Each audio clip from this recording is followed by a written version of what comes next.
In this lecture, we will look at exchange rate crises, namely how fixed exchange rates or pegs work and how they collapse.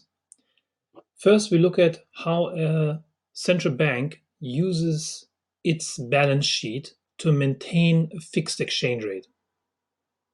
Second, we look at how the use of central bank money in order to finance a deficit or debt may lead to the occurrence of a currency crisis in the form of an exchange rate crisis. And thirdly, we look at different models, first generation and second generation currency crisis models.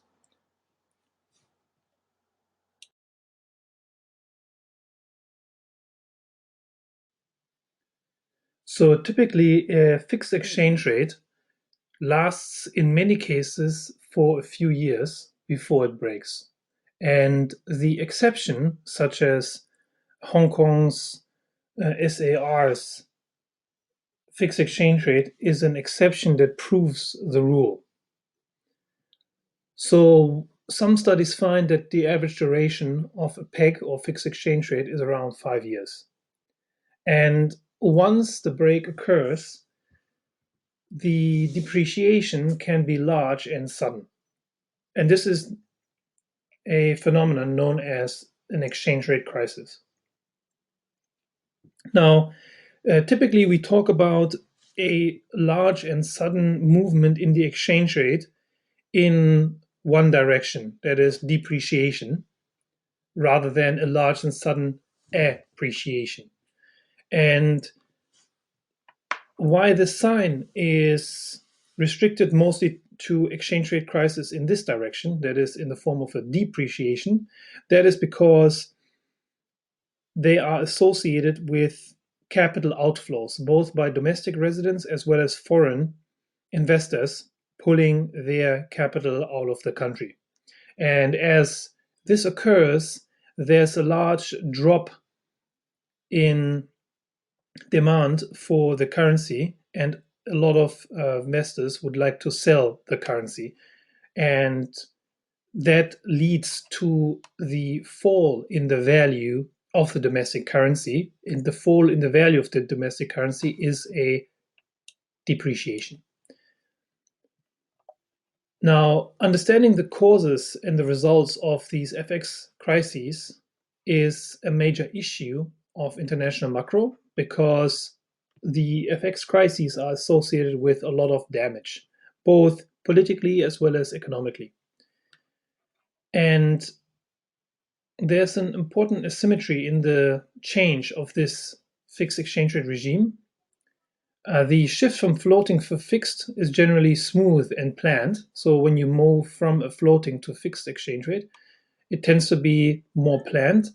But the move away from a fixed exchange rate to a floating exchange rate is normally rather unplanned and has catastrophic consequences.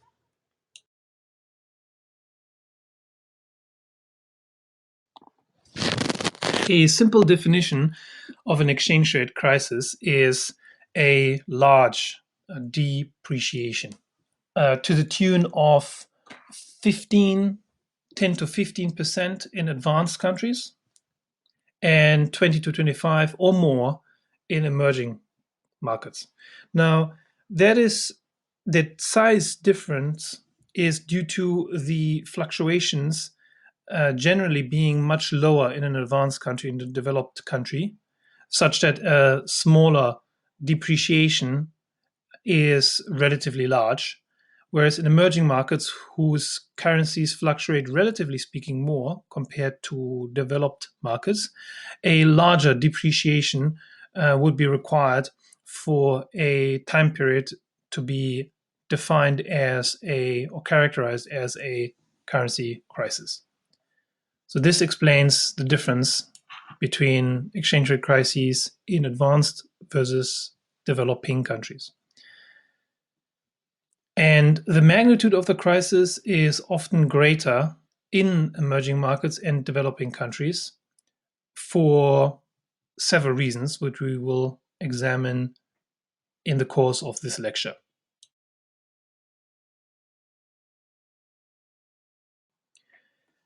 Here you see the depreciation of a currency of a country from the onset of a foreign currency crisis. So first, I would like you to note that in the top panel, we have developed countries. In the lower panel, we have developing countries. And you can see that both panels exhibit a fall in the value of the currency, which is a depreciation. And then note that the scale of the axis, the y-axis, the vertical axis, is much larger for the emerging or developing countries, as the exchange rate fall is much, much larger relative to the fall in the value of the exchange rate in developed markets. And we are speaking here of something more than 10-15%. And in the case of the emerging markets, we can say something like 25% or more negative change in the value of the currency here against the dollar would classify the country to exhibit an exchange rate crisis. And note that sometimes there's a bunching, for instance, several countries at the same time or in close staccato, and consequence exhibiting and going through a currency crisis. For instance, 1997 is the so-called Asian financial crisis, as Korea, Thailand, and Indonesia exhibited a currency crisis.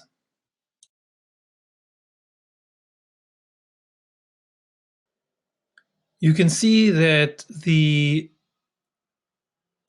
currency crises are associated with a much larger fall in economic growth in emerging markets and developing countries, which exhibit a deviation from the normal rate of economic growth around 3%, and subsequently it lasts longer.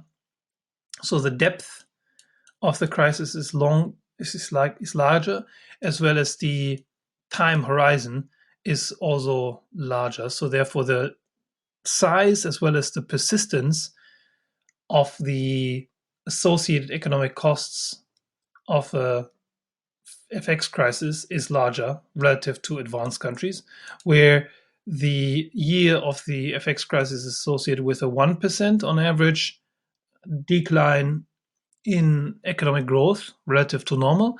And after around a year, it is back to its normal growth rate for advanced countries. Therefore, emerging markets FX crises are more significant events than in advanced countries.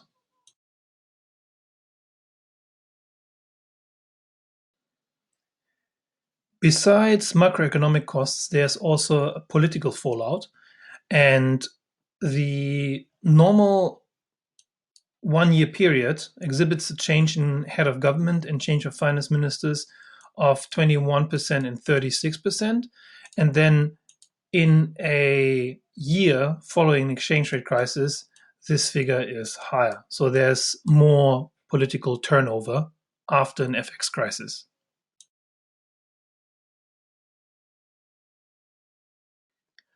Often FX crises are twin or triple crises, meaning that they are occurring in conjunction with other types of crises. So the first crisis being an FX crisis, the other ones being a banking crisis, and another one being a sovereign debt crisis. So a banking crisis is where the private sector financial system is collapsing. Banks are going under, going either insolvent or illiquid. And a sovereign debt crisis is where the country is defaulting or trying to restructure its debt.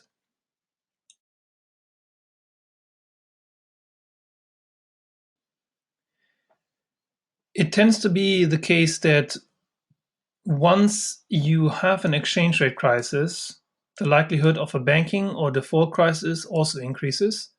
And similarly, once you have a banking or default crisis, the FX crisis is also likely. So this is the phenomenon of twin or triple crises. And both or all three of them could be magnifying and feeding on each other.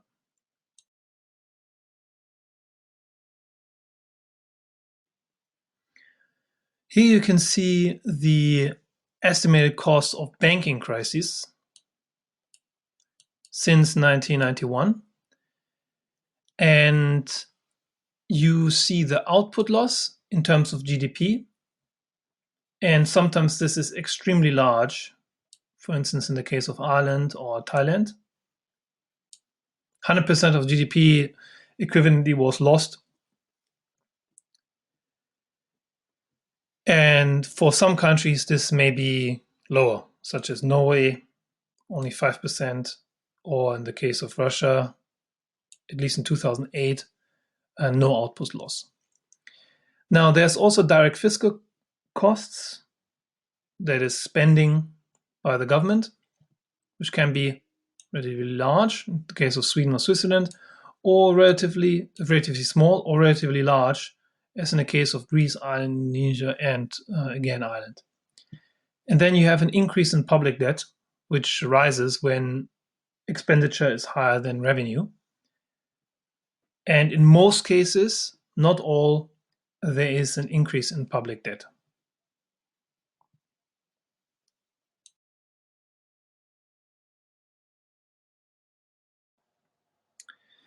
So now we proceed to building a model that helps us to understand the mechanics behind how a fixed exchange rate actually works. And then later we can see how it can be inhibited and break down. Now, think about the country as Mexico. The home currency is peso. And we assume that it is linked to the US dollar.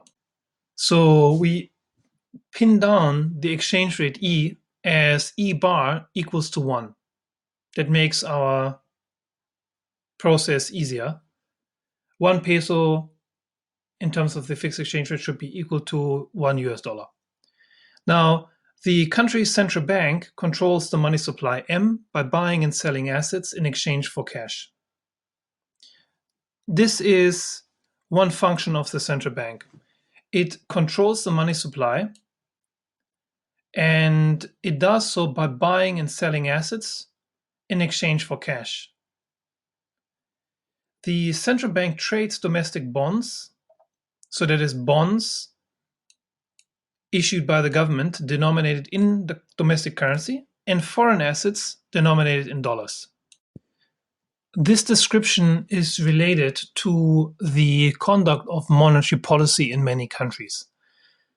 When the country would like to increase or decrease the money supply, it can sell or buy domestic bonds, and that is typically the operation of the monetary policy by the central bank.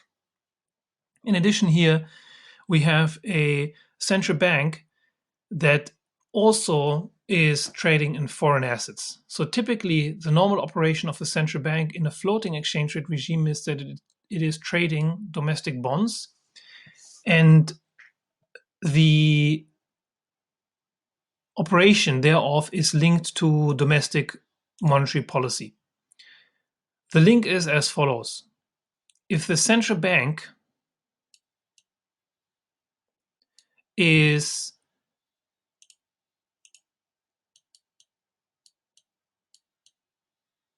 relating to the private sector, if the private sector is selling a domestic bond to the central bank, which means that the central bank is buying domestic bonds from the private sector. So private sector you can think of as domestic banks.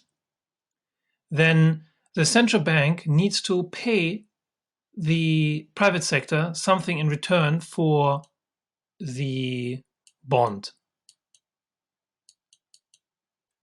So in return, the central bank is crediting the private sector with cash.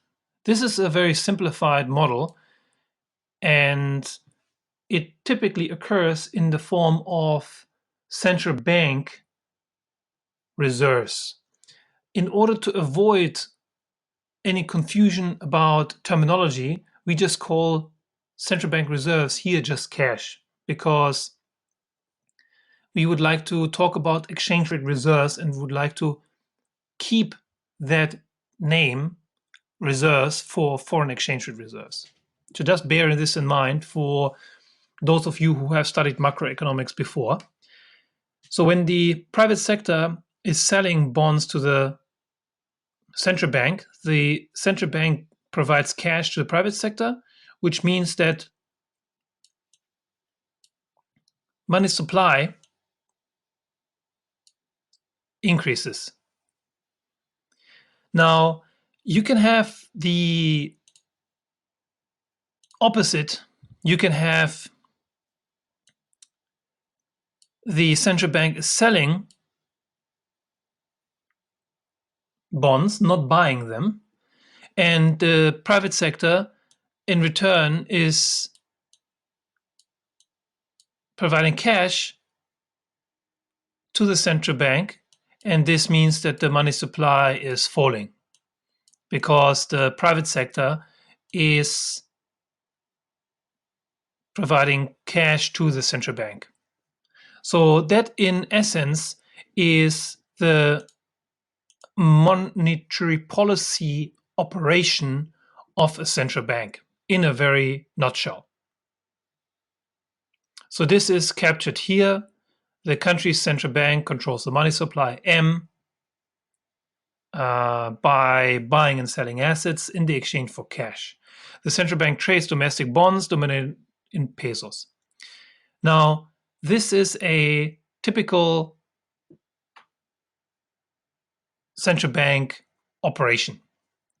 Now, if you have a fixed exchange rate, a peg, what happens in addition is that the central bank is also active in dealing foreign assets.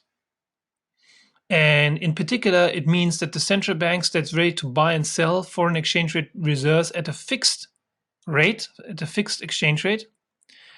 And if it has no reserves to do so, the exchange rate is free to float and the peg is broken.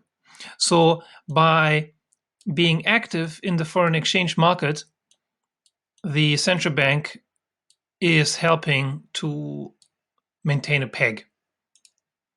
So a floating country, floating exchange rate country, would not have this activity by the central bank, described here in yellow, only the one in black. And the buying and selling of foreign reserves has the purpose to maintain the price. So if a central bank is a player, a significant player in the foreign exchange market, it can buy and sell foreign reserves in order to achieve a price. That is the exchange rate peg.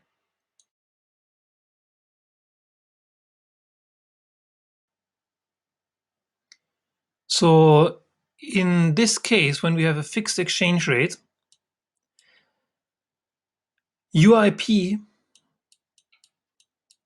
can be simplified. So UIP is the domestic interest rate equal to the foreign interest rate plus the expected depreciation. And this implies that when we have the expected depreciation equal to 0, because the exchange rate is fixed, the expected depreciation is equal to 0, such that UIP can be reduced to the interest rate at home is equal to the interest rate abroad.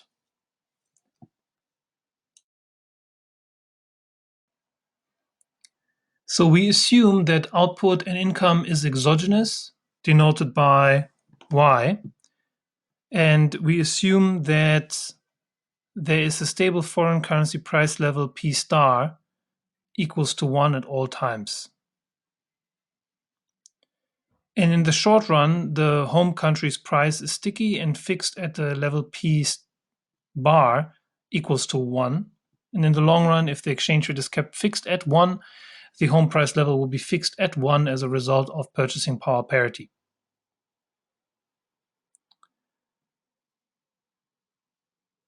So again, the price level will be fixed at 1 as a result of purchasing power parity.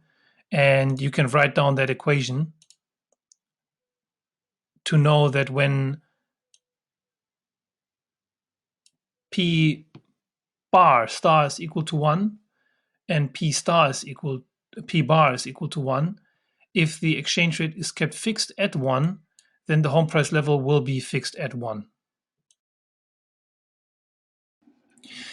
The reason for this is if the exchange rate at t equals the exchange rate in the future, t plus 1, the expected exchange rate in the future,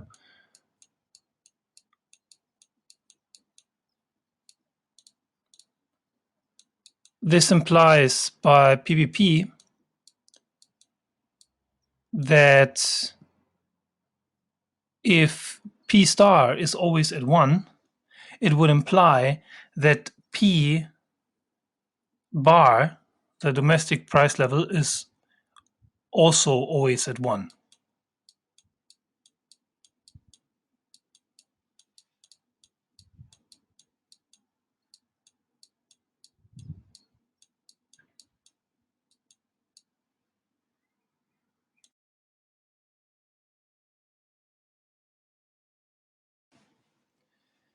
Next, we look at the assumptions regarding the market for money. The home country's demand for real money balances is M divided by P, and this is determined by the level of income. So how much demand is there for money depends on income and the nominal interest rate. So this is the more general model that we looked at previously.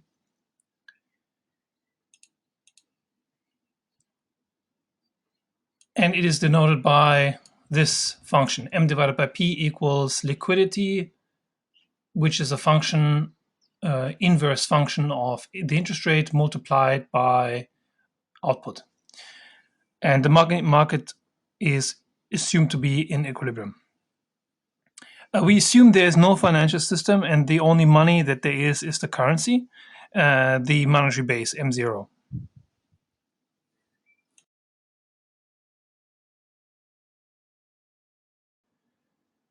The central bank's liability is the money in circulation. So what does this mean? There's an asset side and a liability side of a central bank. And we assume here that the liability is only in the form of money. So the central bank can issue money, and typically in reality this is the case for many countries where the central bank issues directly cash and coins, so paper money and coins. So that's how you can think about money here in this model. Suppose the central bank has purchased a quantity B amount of pesos of domestic bonds, which I talked about in the previous slide. And when the central bank buys domestic bonds, it is in effect crediting. So think about the central bank. It is purchasing bonds from the private sector, and in return, it provides the private sector cash. And this cash or money is the transaction, and this is a form of a loan of money to the domestic economy. The central bank's purchases are usually referred to as domestic credit, created by the central bank. These purchases generate part of the money supply and are also called domestic assets. And part of the home money supply thereby created is the result of the central bank's issuing of domestic credit, and this is denoted by B. The assets it purchases will be the central bank's domestic assets, and the assets are balanced by the money with which the assets are bought, which is the central bank's liability.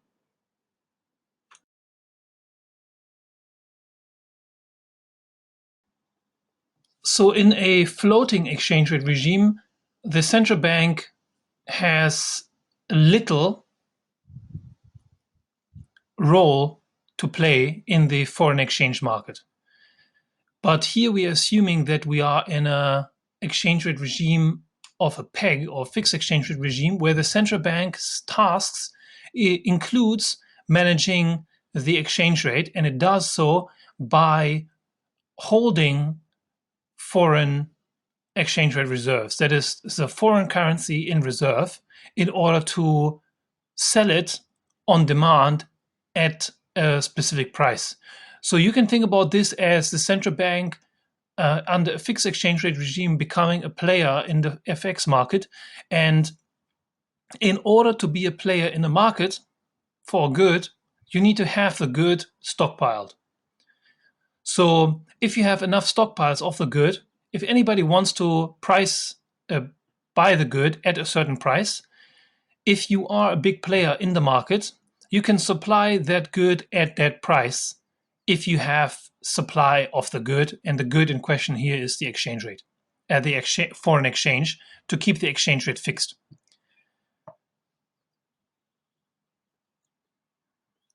That is the reason why the central bank can use its balance sheet to purchase a quantity of dollars of foreign exchange. So again, think about this as Mexico's central bank, and the foreign country is the United States.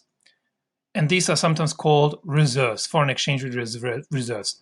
Now, bear in mind that typically, when you have studied money and banking or macroeconomics, the central bank has reserves called central bank reserves, which is the credit that commercial banks have with the central bank.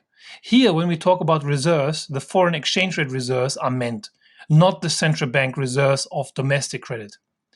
That is something to bear in mind. When we talk about reserves here, we talk about FX reserves. So reserves of dollars or any foreign currency of the country. Now, moving on. Because the central bank has two types of assets, we can express the total money supply in the home economy as equal to M equals B plus R. So when the central bank generates money in order to buy domestic credit, it creates money by buying B, domestic credit. It also will create money when it buys reserves from the market. And therefore, the money supply is equal to the amount of domestic credit it has purchased and the amount of reserves it had purchased. This is equation 9.1. Now, you can express this in changes as well, and this is equation 9.2.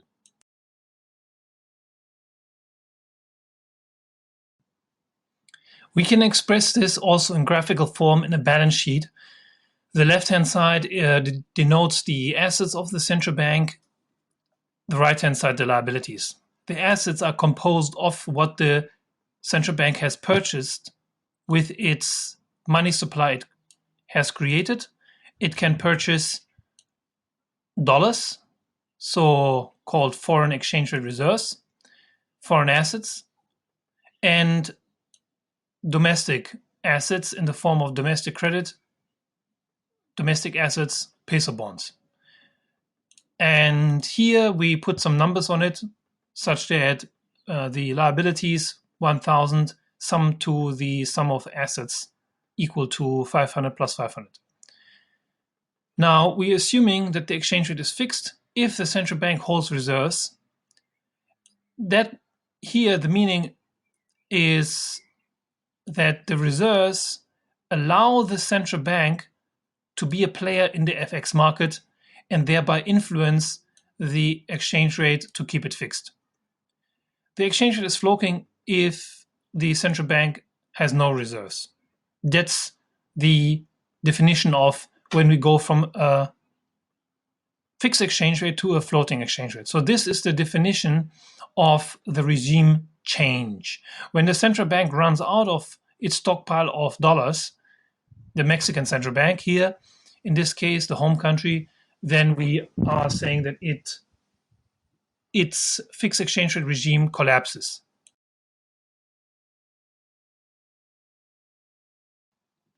Next, we can ask, what is the level of reserves the central bank must have to maintain its peg? So how much dollars does it need to stockpile, the Mexican central bank?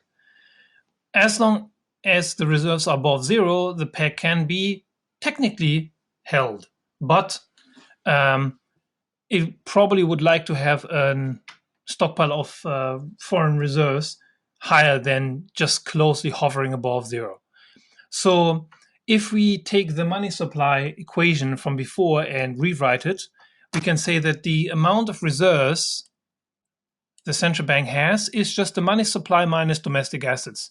So the money is created by the central bank to buy reserves and domestic assets, and we can say it has created so much money, M, and it has bought B amount of domestic assets.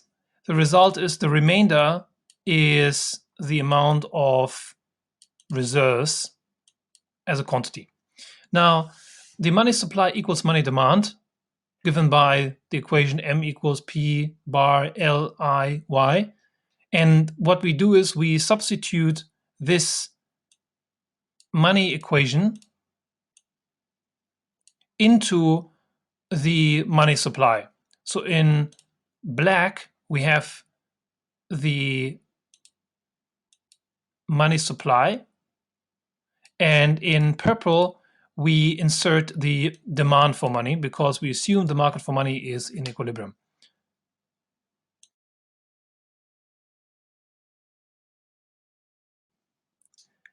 If the central bank bought more reserves than required, home money supply will increase and home nominal interest rate would decrease. The peso would depreciate and the peg would break. So to prevent this breaking of the peg, the central bank needs to intervene in the foreign exchange market, the forex market, to offset its initial purchase of reserves. So in order to do so, the supply of pesos is tried to be kept constant and the exchange rate then is kept steady. To recap this argument, if the central bank buys more reserves than is required by the previous equation, the home money supply would increase and the home nominal interest rate would fall. And if the home interest rate would fall, the peso would depreciate. In order to prevent this, the central bank needs to intervene in the FX market to offset its initial purchase of reserves. And similarly, if the central bank sells reserves for peso, it would cause the peso to appreciate, and that would have a reverse effect. And in order to maintain the amount of reserves at the level specified in equation 9.3, this would allow the central bank to maintain the peg.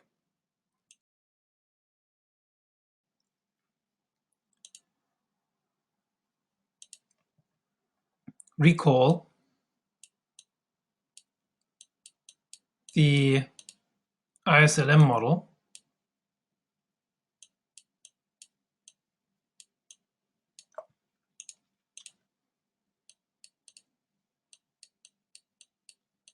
for this purpose.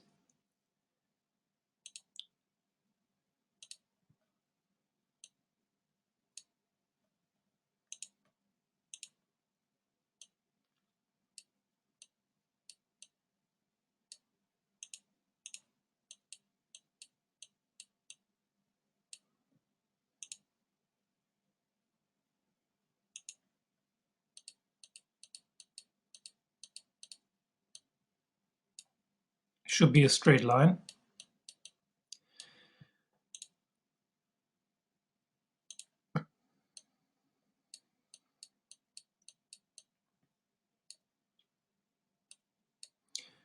So the equation that is behind this we have already studied before, so I will just talk about the graphs. So if the central bank buys more reserves, the home money supply would expand and the home nominal interest rate will fall. So we know from the ISLM model that when the money supply increases, LM shifts out. We go from LM1 to LM2, and the interest rate will fall from I1 to I2.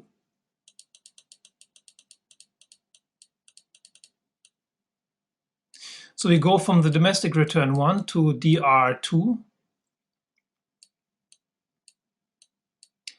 And this would suggest that the exchange rate would actually rise. The peso would depreciate. Remember that when the exchange rate rises, in our notation we have a depreciation, and the peg would break. So there's a certain amount of money supply that is necessary for the exchange rate to be maintained at the desired level E bar. So in the next slide, we pin down this and we assume that the money supply should be equal to 1,000. Think about this as 1,000 pesos. That leads the exchange rate to be at E bar. Any money supply above it would lead to a change in the exchange rate, a deviation from the peg, from the intended exchange rate level.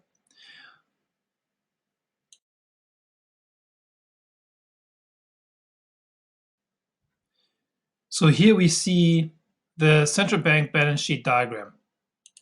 It looks complicated, but it is not complicated. On the vertical axis, you have domestic credit, B. On the horizontal axis, you have money supply. Now, if we recall R equals M minus B, if B is equal to M, it means that the right-hand side equals 0. So, and we know that if the reserves are 0, then the peg breaks.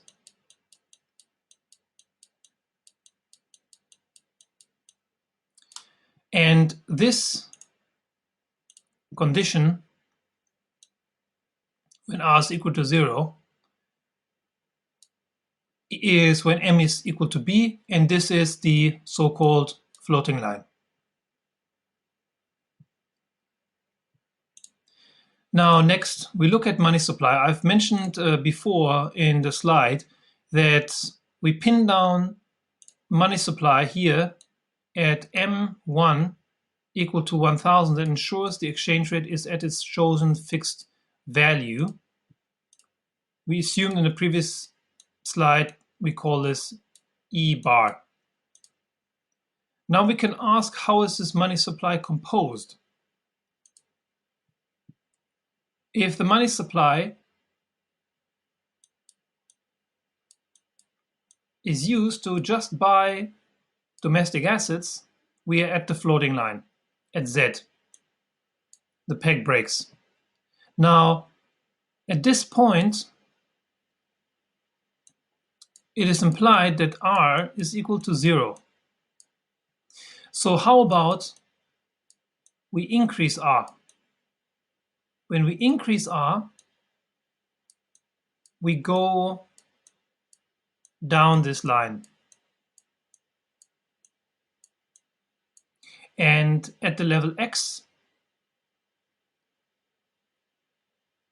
B is 0, domestic credit is 0, and R equals M. So at R equals M, you have all of the money created by the central bank is used to purchase dollars. And nothing is used of the money supply to purchase domestic credit. And this means here that the so-called backing ratio is 100% at X. Because the money supply is equal to reserves and all the money is completely backed by foreign currency. If it's 50-50, we are at this point here, where half of money is used to buy reserves, half of money is used to buy domestic credit. It tends to be the case, the higher the reserves, so the more we go into down this line towards X, the stronger the peg.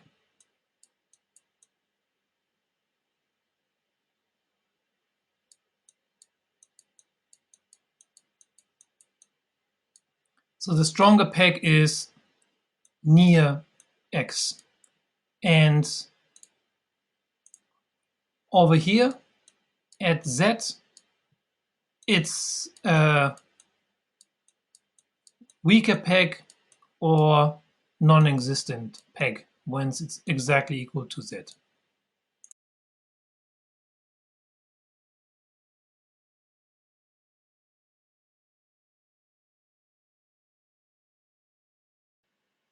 Thereby, the central bank chooses a mix of assets between making the peg relatively weak or making the peg relatively strong.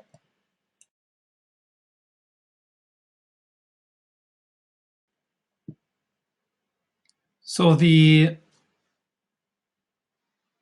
setup is called a currency board if the money supply that the central bank is creating is used completely to purchase only reserves, when it doesn't use any of its money to purchase domestic assets. This is a currency board, which means the peg is very strong. So if you think about this, money,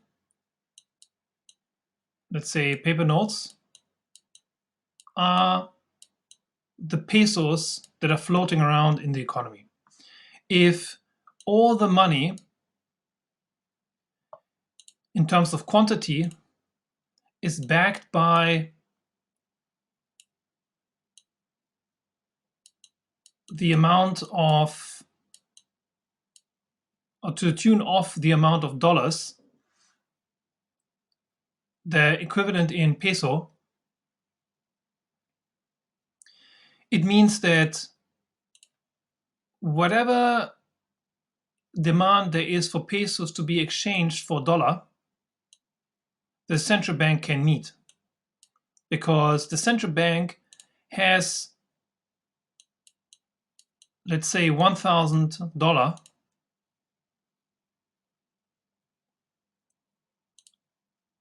and it has 1,000 pesos as its liability. So the private agents can go to the central bank, and if they wish to convert, if all of the private sector, the households, the non-bank actors, the bank actors in the economy, all of them at the same time want to convert their money into foreign currency at a certain price, the central bank can meet it. This is a currency board. It means that the peg is very strong, because if there's no other peso other than the money supply that is printed by the central bank, then the peg is very strong, because it can completely and fully at 100% meet the potential demand for dollars. Similarly, if the amount of dollars is zero, and if there is a demand from the private sector to convert its pesos into dollars, the central bank cannot meet it. Therefore, the price at which pesos are exchanged for dollars is completely determined by the market, and therefore we float.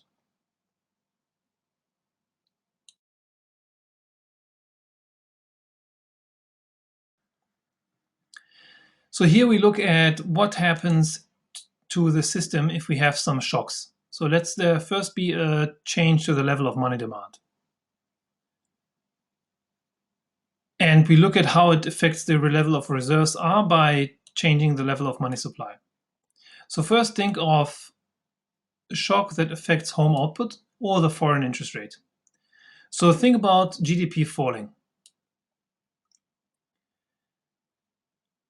Suppose that this shock leads to an endogenous decrease in money demand. So recall that money demand is a function of income. If income goes down, money demand also goes down. The fall in money demand will lead to a lower level of the interest rate in the money market and put depreciation pressure on the home currency. To understand this, you have to go back to the diagram of the money market. So simply, this is the interest rate and this is money supply, money demand. If money supply is fixed and this is money demand, this is money supply.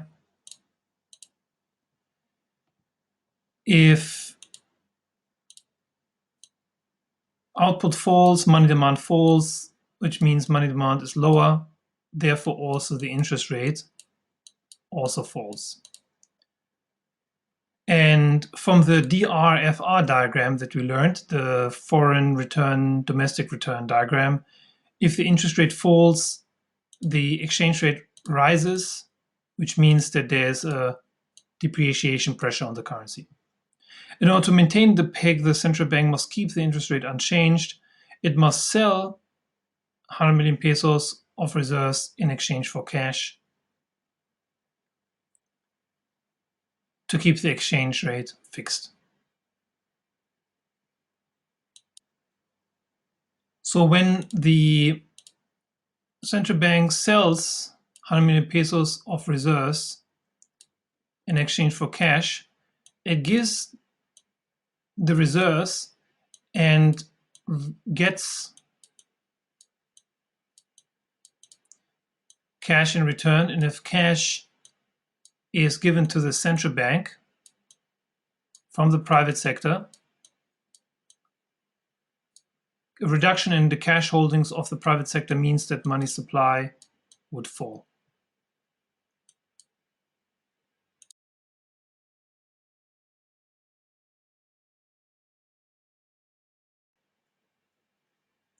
So here in the diagram, we see that reserves fall and money supply falls. The central bank sells some of its reserves, and by selling some of its reserves, it can reduce the money supply because the liabilities are falling as the private sector is returning the cash to the central bank.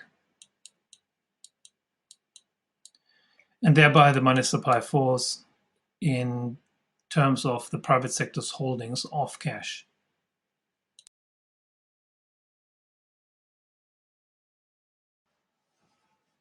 Graphically, in the diagram, we can see that too. We can see that if the money supply indeed falls to 2 asterisks, the reserves are no longer 500, but now they are 400. And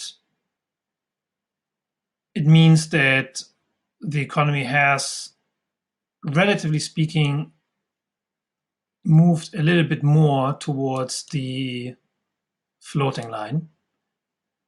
The backing ratio initially was 50%, but is no longer 50% because we have 400 reserves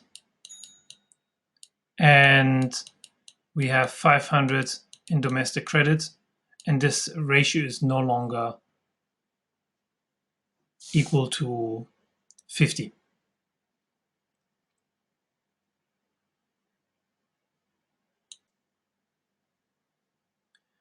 Which you calculate by looking at how much reserves you have divided by the money supply, and now it is 400 divided by 1,000, whereas previously in the case of M1 we have a backing ratio of 50% because we have reserves of 500 divided by the money supply.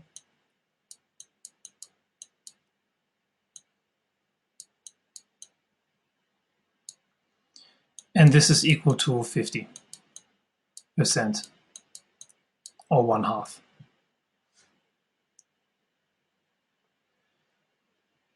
So the result is, as GDP is falling, money demand falls, interest rates tend to fall, leading to pressure for the exchange rate to depreciate. To prevent this, central bank must intervene and defend the peg by selling reserves. This lowers the money supply. The bank's objective is to keep the interest rate fixed and to ensure that the money supply equals money demand. The money supply indeed falls. Now, the backing ratio as a result also falls. And if the backing ratio falls, it means that, relatively speaking, we become closer to the floating line. So it means if there is a recession in a country, it means that breaking of the peg becomes more likely.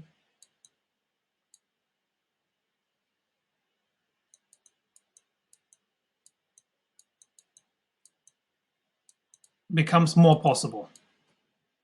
Hopefully you now see this, that when there is a macroeconomic shock hitting the Mexican economy, GDP falls, and then by the mechanism that I've elaborated here, the likelihood of this recession to be confounded by and associated with a foreign exchange rate crisis grows, the bigger or the more sustained the hit to GDP is.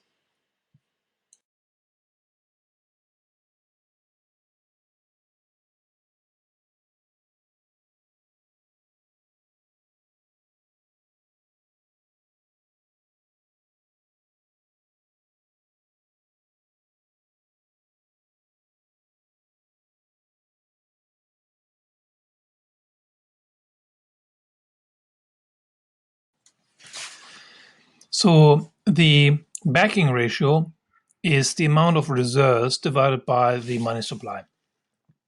And that is the fraction of the money supply that is backed by reserves on the central bank balance sheet, which I've explained in detail on a previous slide. The higher the backing ratio, the better the economy can defend its exchange rate peg, other things being equal.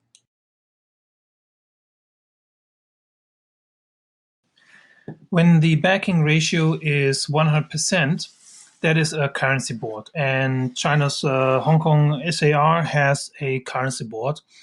And it is evinced in practice that that currency board has an extremely long durability. And that is considered a hard peg because of the high backing ratio. And it helps the central bank to face money demand shocks.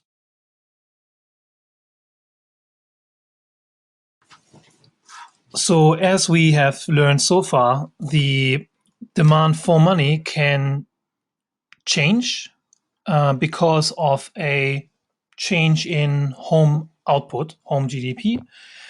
It can equivalently also be affected by the foreign interest rates, so foreign monetary policy.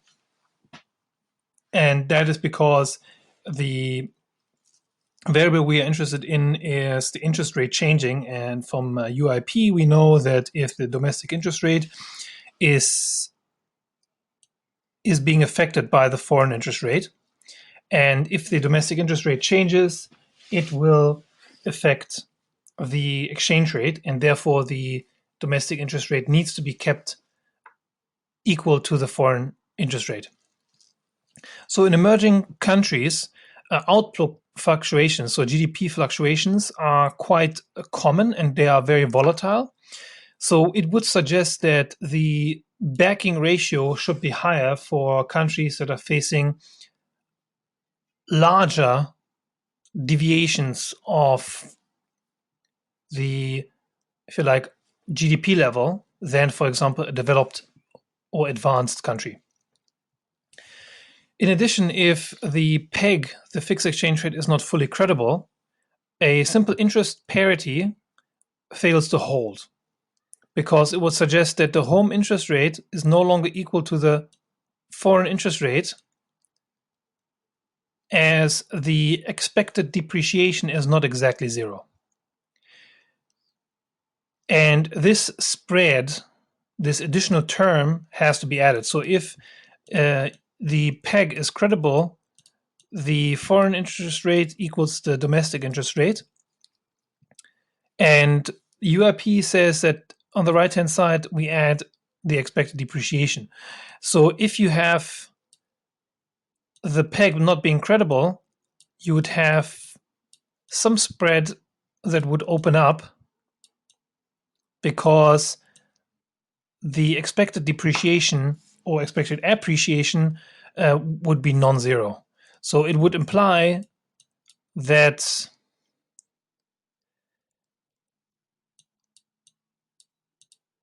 there is a possible difference between domestic and foreign interest rates, and this is representing the so-called spread of interest rates.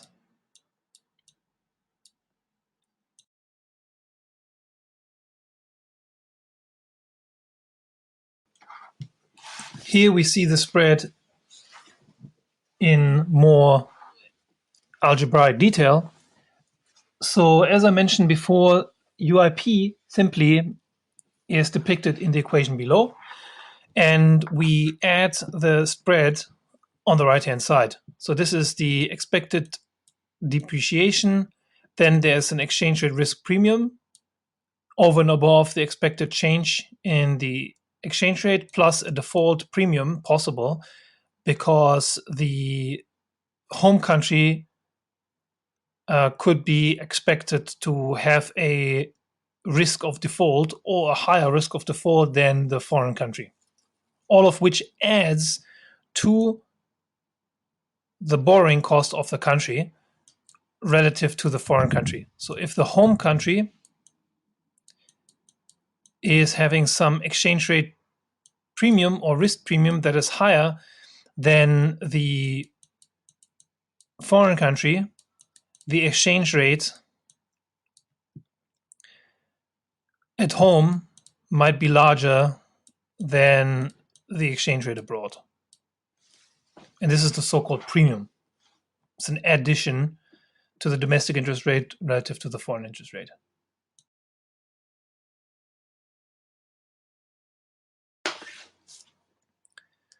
So the currency premium is the expected exchange rate change plus the exchange rate risk premium. So this is about the currency. So think about this as, for example, several countries in the euro area, they might have a currency premium. There could be several countries that are adopting the same currency. The country premium, on the other hand, is specific to a specific country. So there could be, for example, Ireland or Portugal or Spain that could carry a higher default risk than other countries, even in the same currency zone.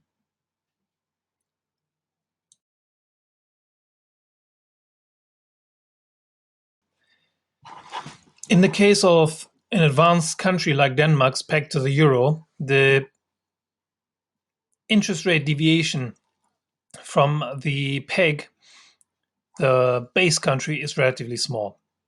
This is depicted from 1999 to 2015.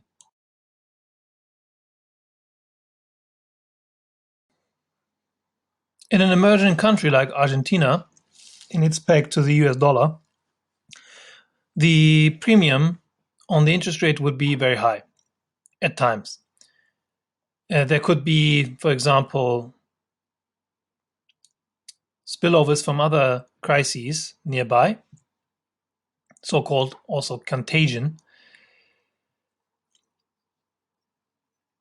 And this spread could be extremely large.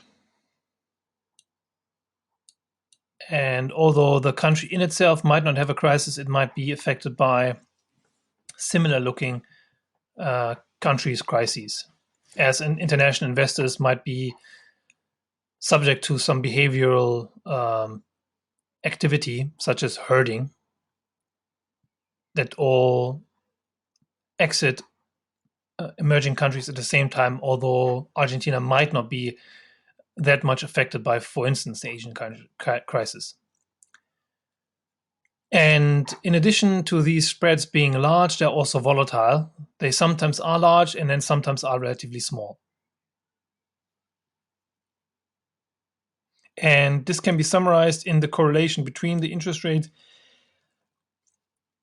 on Argentina and US interest rates.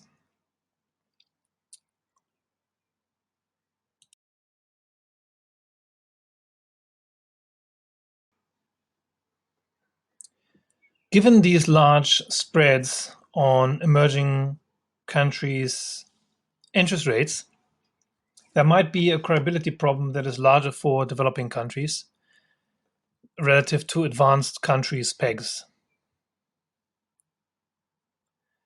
And this would imply that the monetary policy and the credibility of the central bank action might affect this premium further. And this could cause currency premiums to fluctuate, as they feel like the domestic political factors could also affect further emerging markets' stability. And sometimes this is referred to, as I mentioned before, as contagion, when global capital markets in one part have a crisis could lead to adverse changes in other places, although they are technically not necessarily subject to the same triggers that initiated or led to the outbreak of the first crisis in one part of the globe.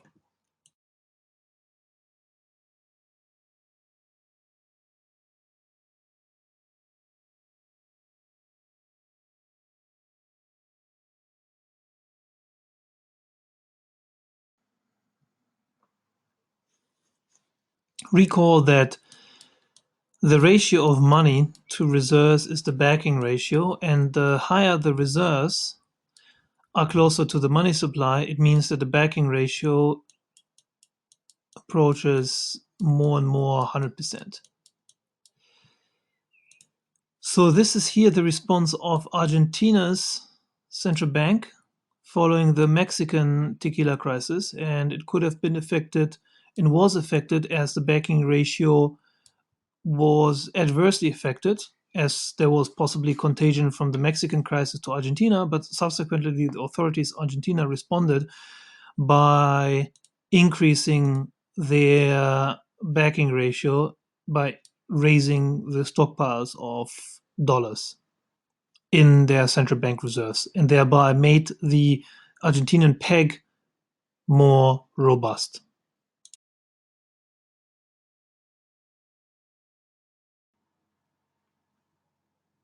The same data can be depicted in the central bank balance sheet. So we started at 1, then moved to 2, and then to 3, 4, 5, to 6. And here 100% backing ratio was achieved. And when the Argentinian economy was at 4, it became closer and closer to the floating line. And then subsequently, the policies of the central bank improved the backing ratio of the Argentinian peso.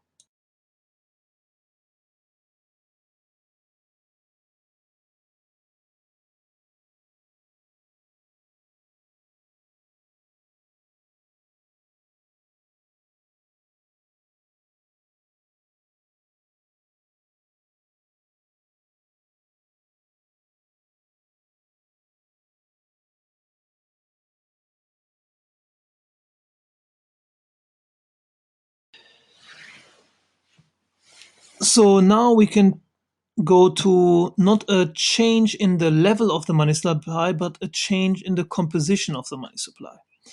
So now we look at shocks to the domestic credit, leaving the money supply unchanged. So money demand, money supply is left unchanged. Only the composition of the money supply between reserves and domestic credit is changed. So the key lesson of this section will be that on its own, a change in the domestic credit level cannot affect the level of money supply, and only the composition in terms of the domestic credit and reserves can.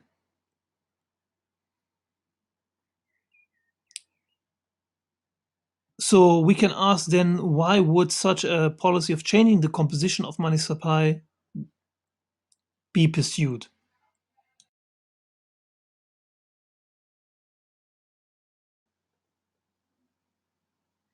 So the change is as follows. The central bank buys more peso bonds, and when it does so, it increases the money supply, which decreases the interest rate.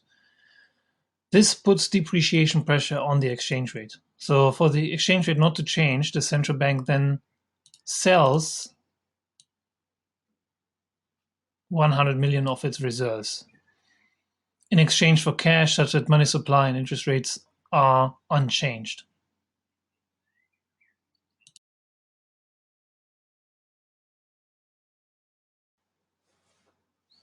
So when the central bank is affecting the composition of the money supply but not changing the level of the money supply, we call this action by the central bank sterilization, because it affects domestic credit but doesn't affect domestic money supply. This is a sterilized sale of reserves, and the money supply is unchanged at 100. So there's no change in monetary policy as measured by home money supply, because sale and purchase actions of the central bank are offsetting each other.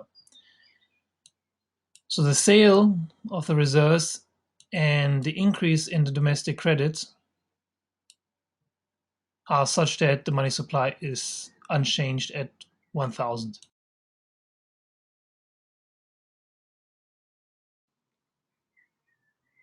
So for a fixed money supply, if the backing ratio is anything but 100%, the central bank can sterilize its intervention in the market, either reducing the backing ratio to 2 or increasing the backing ratio to 3.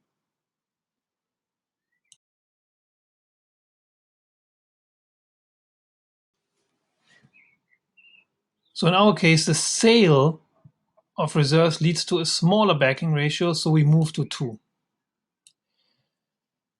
As domestic credit is bought by the sale in reserves.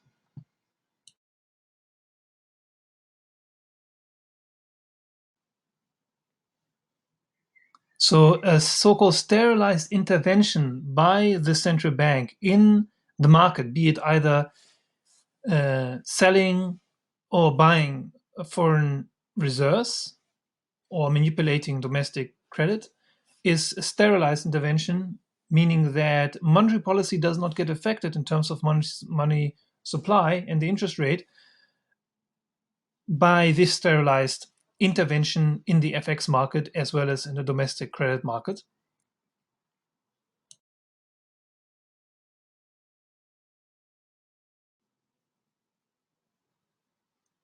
So now we can ask, why would a central bank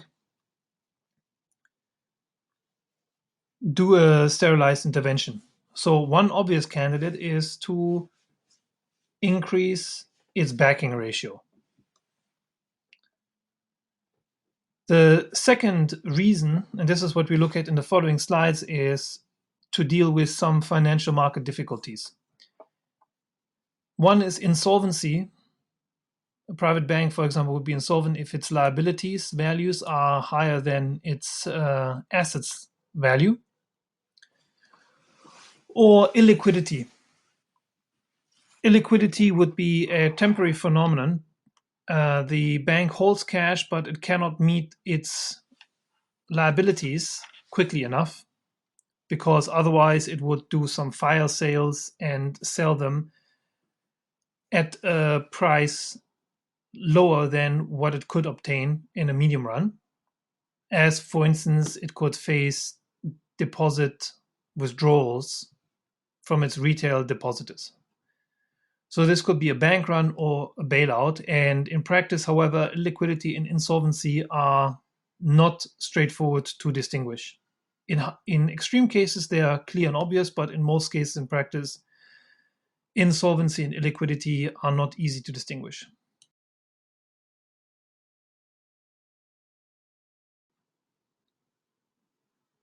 A bailout happens when the central bank prints money and buys domestic assets. For instance, the bad assets of an insolvent private bank. There could be no change in demand for base money, so the expansion of domestic credit leads to a decrease of reserves. So it can decrease its reserves in order to buy domestic assets. So this will be a sterilized intervention, assuming that part of the money supply is already in existence, but it is used to buy domestic assets by selling reserves.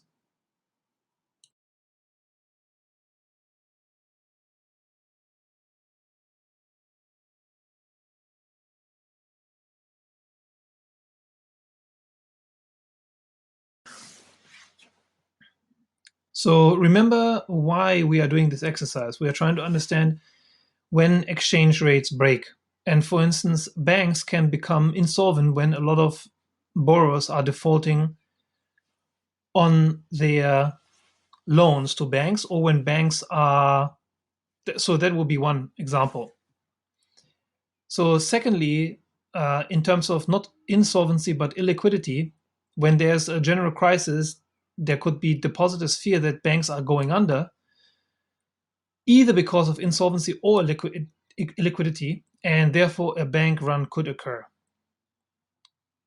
If the problem spreads to other banks, then there could be a general panic, and it could be that depositors are wanting to run to deposit their money in foreign banks. Subsequently, when depositors demand foreign currency, they want to get reserves, and the central bank sells it to them, draining reserves, meaning that the backing ratio falls and devaluation and breaking of the exchange rate peg will occur. Now, this could lead to a higher risk premium, that is, expectation of investors that the peg will break, the interest rate of the country could rise, which will be passed on to borrowers in the form of higher interest rates, which will lead to more defaults, more unemployment, worsening economic conditions, and a flight from currency. So a spiral or doom loop, a negative spiral.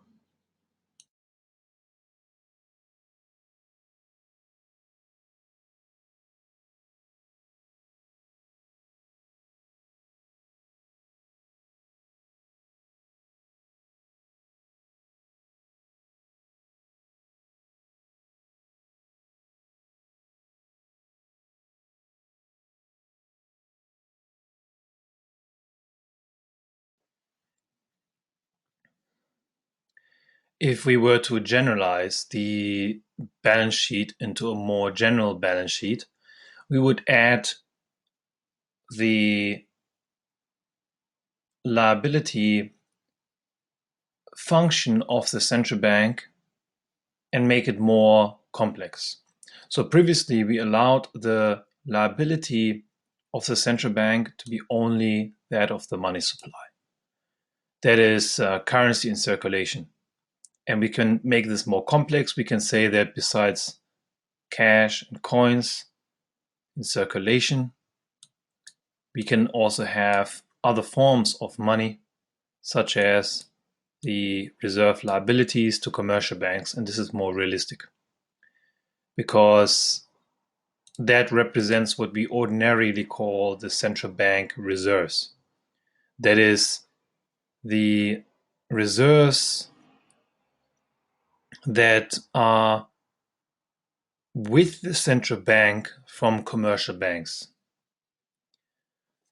In addition, we allow the central bank now to have domestic liabilities, such as domestic currency debt issued by the central bank, as well as foreign currency debt issued by the central bank.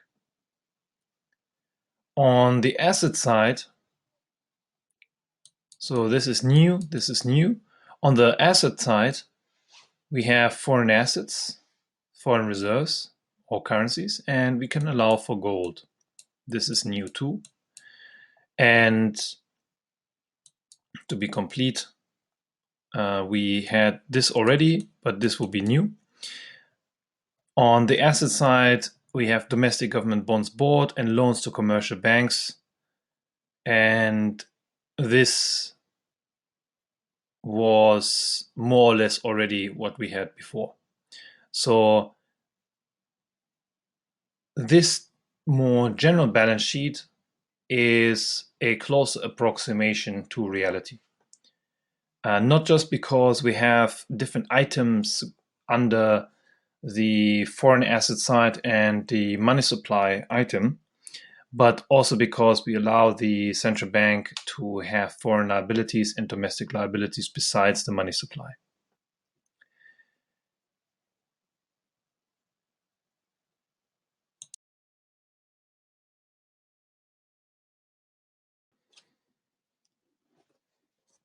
So the purpose of allowing the central bank to issue liabilities other than simply the money supply is because this is what happens in practice, in particular in China.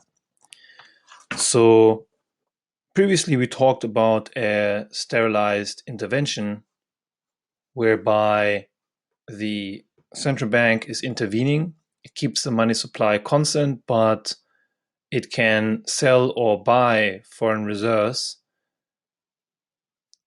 and sells or buys domestic assets. So it can sell or buy domestic assets, and that is existing assets. So these existing assets, and thereby influence the currency.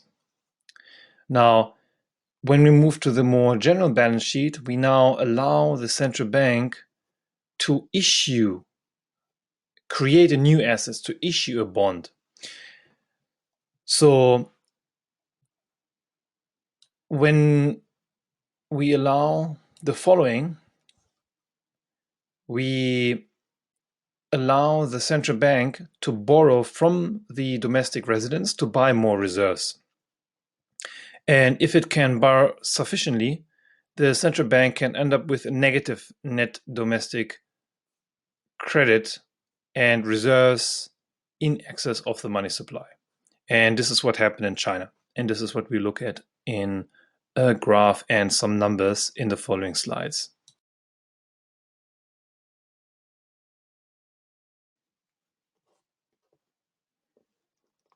So again, remember, a sterilized intervention in the ordinary sense would be a central bank selling its domestic credit or buying domestic credit, and that would be in exchange for reserves. So it would sell some reserves to buy some domestic credit, or it would buy some reserves by selling domestic credit. And that keeps the money supply fixed. Now, that is what we already saw. Now, what we are doing here now is when we allow the central bank to issue sterilization bonds and create new assets in the form of borrowing from the domestic residents in the form of sterilization bonds, we have the following picture. So in China, you have net domestic credit that was from 1995 to 2003 relatively steady, which is denoted here on the graph. And as you know, the closer we are to the floating line, the more likely floating becomes. And in that period of time, China was extremely close to floating. And that time in 1997 was the Asian financial crisis, where a lot of Asian countries were suffering from the consequences of that calamity. Now, subsequently, it was probably due to a conscious decision by part of the managers of the economy, as well as the monetary policy authorities, to increase the backing ratio and accumulate reserves by moving further away from the floating line, depicted here in gold or in yellow color. So the reserve growth then was driven by money demand growth, large movement to the right subsequently. Subsequently to 2003, 2009, there was extensive sterilization, a large movement down. So remember that a large movement down means that there's not so much change in the money supply, but rather a change in the composition of the money supply. And that sent net domestic credit below zero. And despite still strong money demand growth, which is a movement to the right, sterilization accounts for about 40% of the reserve growth in the later period. And this is the movement that is depicted here. And you can see that if you have a backing ratio that is actually higher than 100, that would be you borrow from the domestic residents to buy an amount of reserves that is higher than the money supply.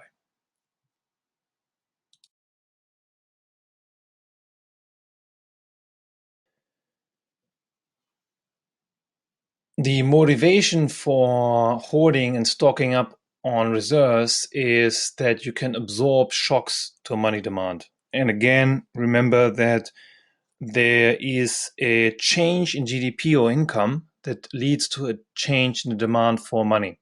So if there's real economic fluctuation, such as GDP going up and down, recessions and booms and busts, then a country would like to have a higher stockpile of reserves.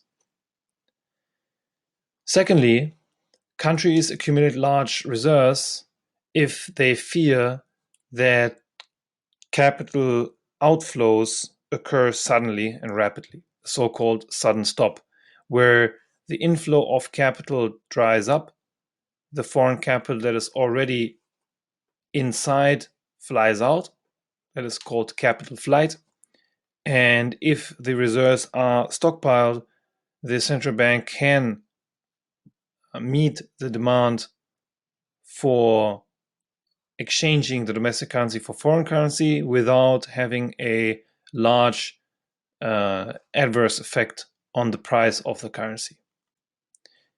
And third, the financial market could exhibit fragility. And if there's banking crises that might lead to a withdrawal of deposits from domestic banks to foreign banks, then a central bank may need a far greater level of reserves than otherwise would be necessary.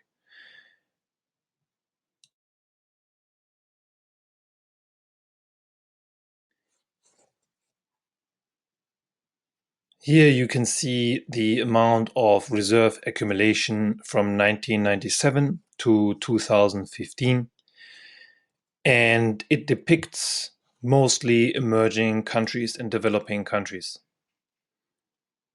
And you can see that China has a extremely large share of the accumulated reserves in emerging markets, partly due to its size.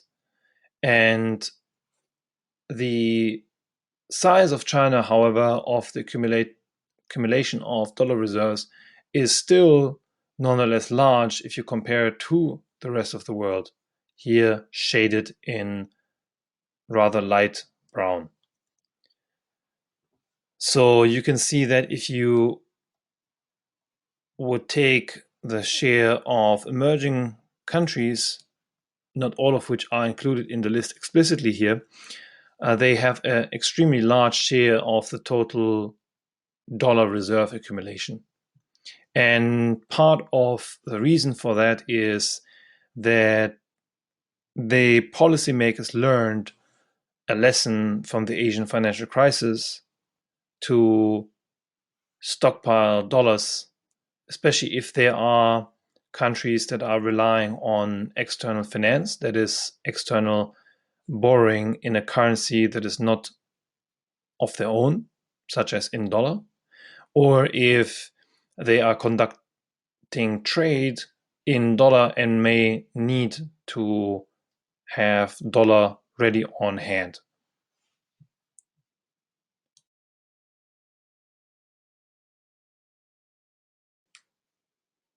So we can ask what actions will lead to the break of an exchange rate peg.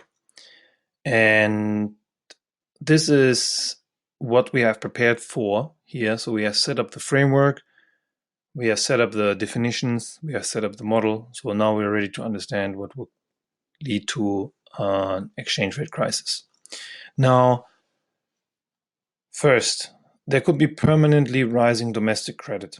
So let's start with the money supply is at M1, and the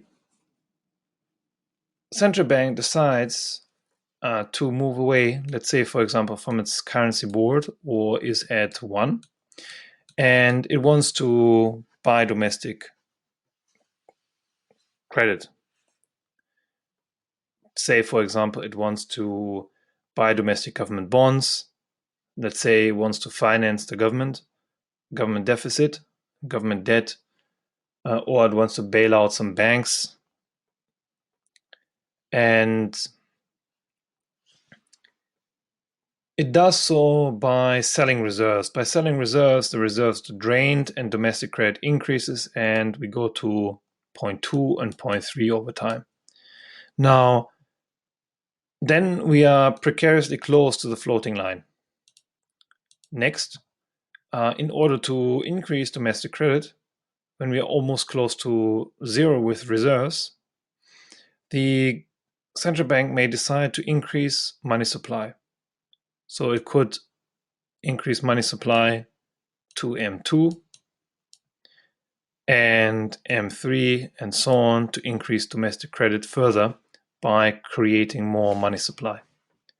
And eventually this could lead to reserves being completely reduced to zero.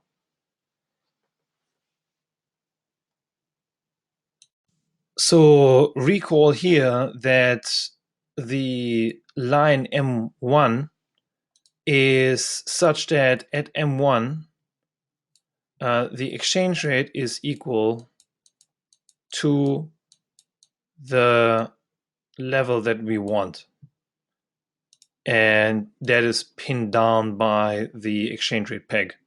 Now what happens is, if the money supply starts to rise from M1 to M2, it means that the interest rate will also be affected. And we know that if the interest rate is affected, when money supply increases, the interest rate falls, and that would ordinarily have an effect on the exchange rate. And therefore, we would move to a floating exchange rate regime after then money supply is no longer consistent with the interest rate implied by the level at which the exchange rate should be fixed at. So then afterwards, when the economy is, if you like, floating around between money supply 5, 6, 7, 8, 9, 10, etc., it is effectively in floating exchange rate regime because reserves are zero and the demand for money, for instance, could impact the supply of money, and the supply of money just follows what the central bank does without any regard for the exchange rate. And therefore, the central bank has given up its exchange rate target.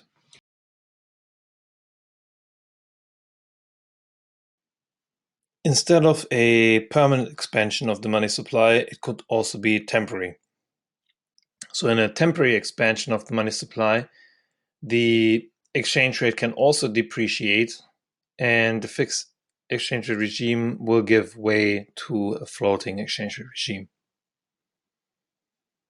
So even if the policy is expected to be temporary and to be reversed in the future, it will have an effect on the exchange rate.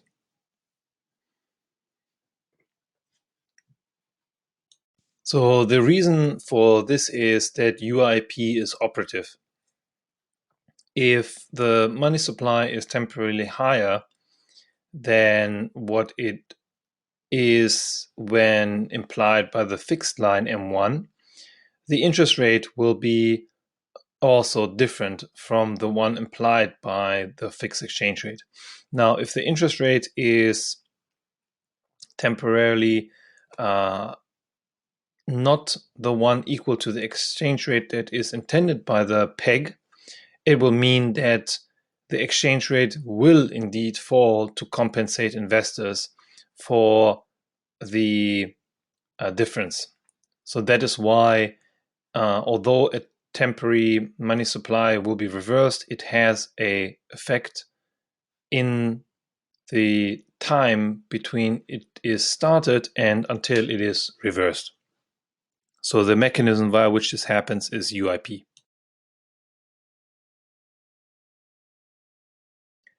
So we are looking at two types of foreign exchange rate crisis models, the first and the second generation. And we begin here with the first. This is about inconsistent fiscal policies. So assume output is fixed, the price level can change, and that can change according to PVP. Now, the government is running a persistent deficit for some reason. We just assume that the government has a persistent deficit it is running, and it is unable to borrow from any creditor. It turns out that it will go to the central bank to finance it. So the government issues a government bond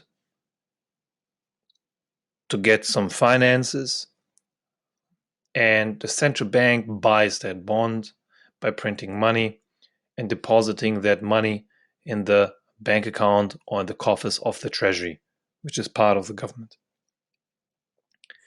This is a simple interaction of so-called, and this is an important term, monetary financing.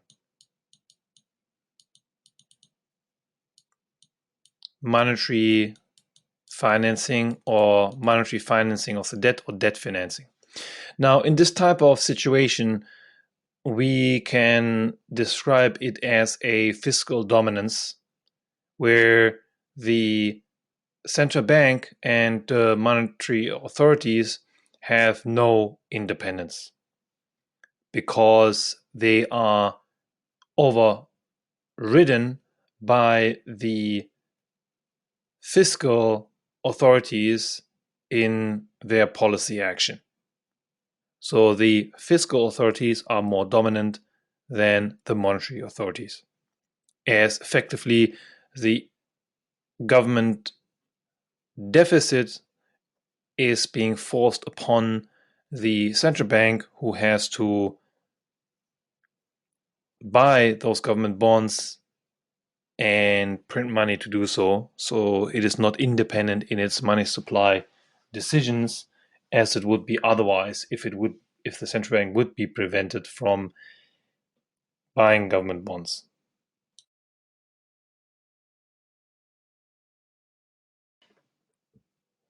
So domestic credit B increases by an amount delta B that is equal to the deficit. So if you like, the deficit is the issuance of government bonds, and that is growing at a constant positive rate. So think about this as the government is running a deficit, so it's spending more than it is raising in taxation, and it funds this by issuing government bonds, and the government bonds are being bought by the central bank. And the central bank increases its domestic credit by that amount equal to the deficit. And the rate at which that grows is delta B divided by B equal to this Greek letter pronounced as mu.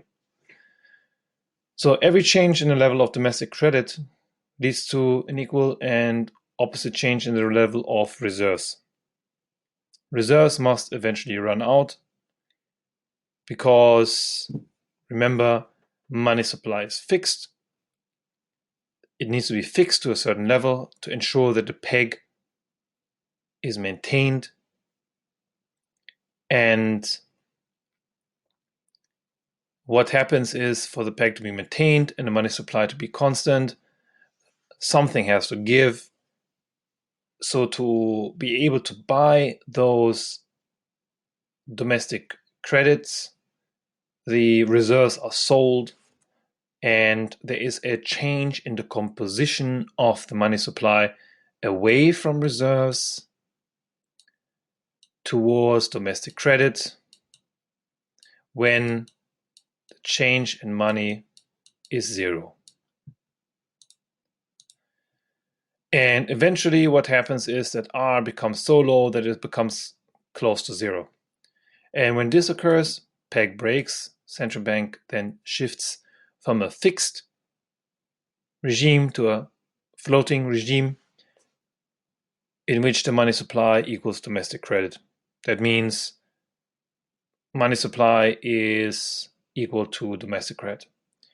And here one of the causes for the crisis, for the FX crisis, is that the authorities were being overridden, the central bank authorities were being overridden by the dominance of the fiscal priorities that forced the central bank to increase domestic credit by the amount of the deficit. So this is the fiscal priority to run a deficit and force that on the central bank. So the central bank is being dominated by the fiscal authorities, which is, in this case, if you like, the cause for the crisis. The fiscal policy is inconsistent with the monetary policy objective. The fiscal policy of running a deficit persistently is inconsistent with the monetary policy objective of keeping the exchange rate pegged. Then the peg breaks as a result of this inconsistent set of aims.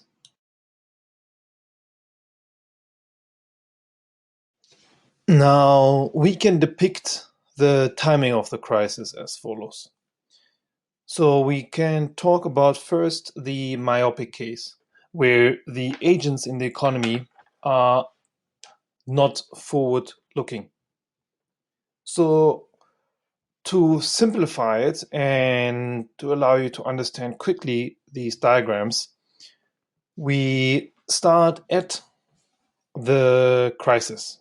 So the crisis occurs when, let's start from diagram 3 or panel C, when the exchange rate is no longer equal to its peg, let's say at 1, and when the exchange rate changes, let's say it goes to the red level, the floating level,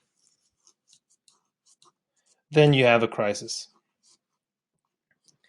And we can ask, why does the crisis occur at period 4? Why doesn't it occur later or earlier? Why does it occur at 4? Now, it occurs at 4 if we go to panel A, because that's when M, the money supply, is equal to B. Remember that when M is equal to B, it means that reserves are 0. So that's the reason why at period 4 there is a break of the exchange rate. So think about this as you are an agent or a trader, and let's say a bank, and you go to the central bank and would like to sell your currency, and the central bank normally meets that demand by selling it at the fixed price E bar. But then suddenly at period 4, the central bank turns around and says, I'm sorry, I can no longer provide you with dollars or foreign currency that you want. And then the peg breaks, and then the currency is traded at a price different than the exchange rate peg. So this is called the myopic case, because the agents are assumed to switch to a floating exchange rate regime only when there is actually no reserves left. Now, this is myopic because what happens once the exchange rate breaks, there is actually a capital loss that these investors suffer on their pesos holding at the time 4 when the exchange rate jumps. So what it suggests is that when the exchange rate jumps, remember, an increase in the exchange rate is a depreciation, which means that there is a fall in the value of your currency. So if there's a fall in the value, it means that you actually lose money when evaluated in a different currency. Let's say in the foreign currency.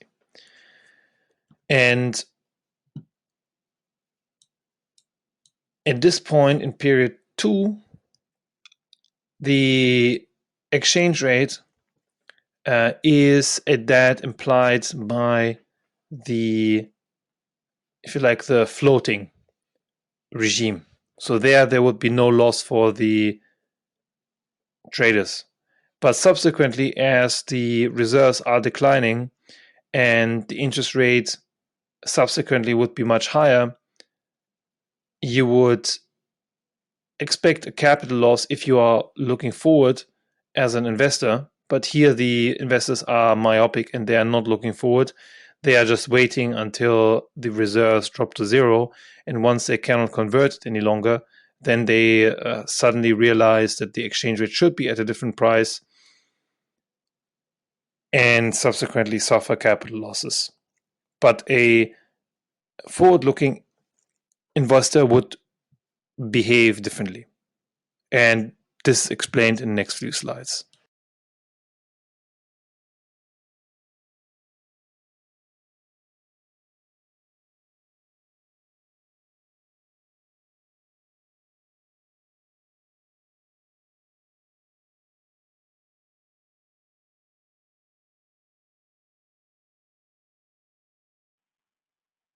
In case investors are forward looking, they will move earlier than under the short sided case, under the myopic case. So anytime later than period 2, there must be jump in the exchange rate, which is a discontinuous depreciation. So it means that if the investors wait until time period 3, they will suffer capital losses as they have waited too long. And an attack before time 2 implies a discontinuous appreciation. And if that is the case, a peso holder would enjoy capital gains in dollars from holding on to pesos rather than exchanging them for the reserves at the central bank at the prior fixed rate. So this would mean that at time 2 is the optimal time to attack, not before and not after. So if they would desire to do it before time 2 or time period 1 or time period 3 or 4, the investors would suffer losses. So it would be most rational to attack in period 2.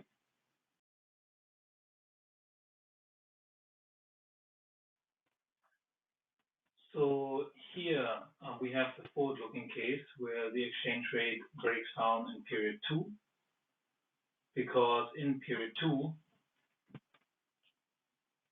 the floating exchange rate is equal to the fixed exchange rate. So there it makes sense for the investors to attack. And what will happen is that instead of at period 4 as before, now in period 2, much earlier, the exchange rate will break and reserves will drop to zero as the investors will try to dump their peso holdings, that is, their holdings of peso, and instead convert it to dollars. And by doing so, the reserves drop of the central bank and they are drained, and the central bank can no longer maintain the peg. So under the case of investors who are quite forward-looking and rational, the exchange rate crisis happens earlier than in the case when investors are not forward.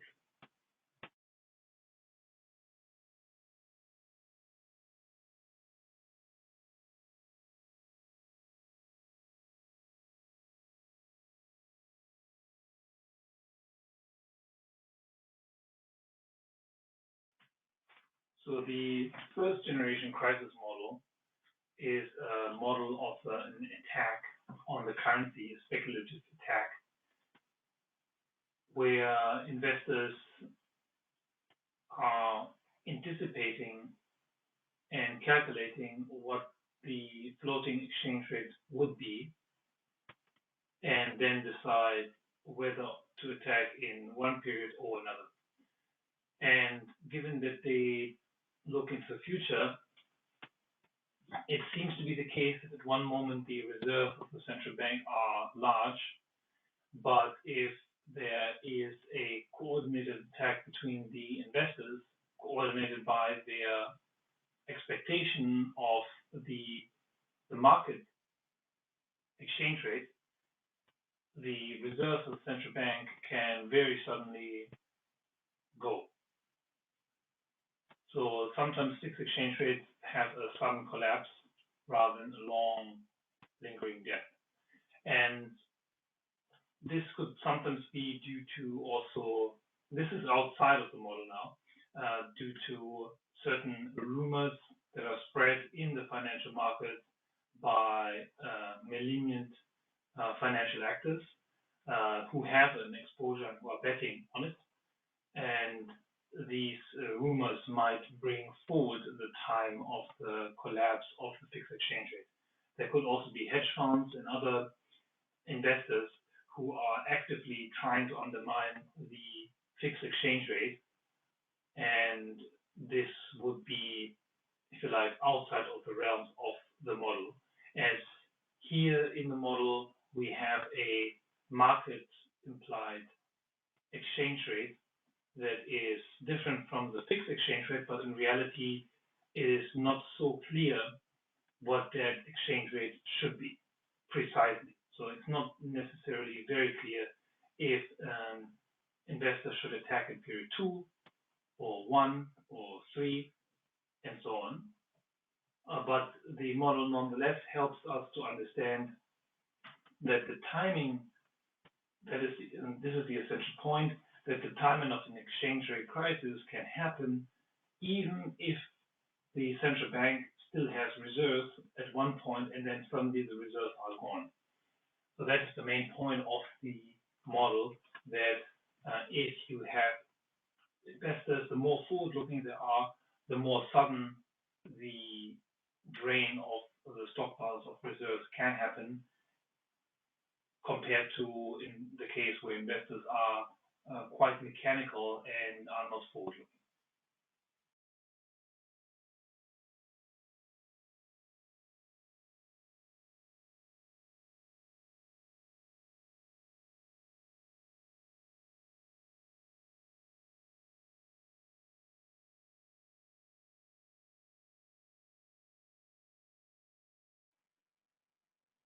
So we can ask what determines the critical level of reserves at which the crisis occurs.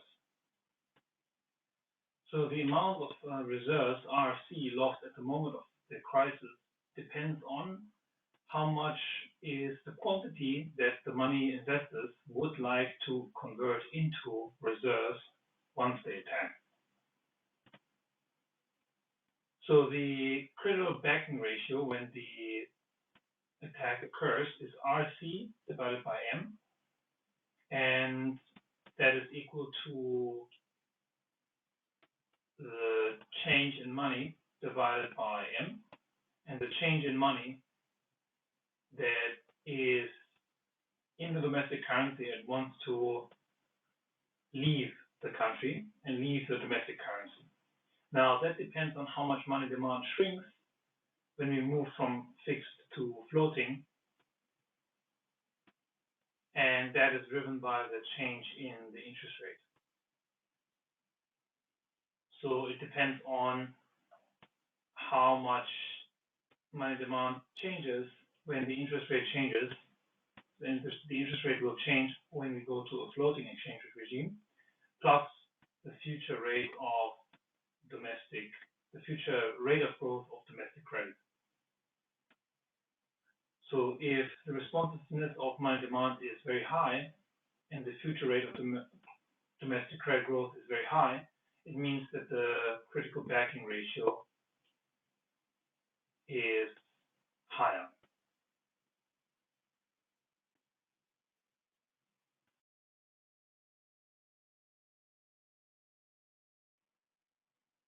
So the main point here is that under the first generation crisis model,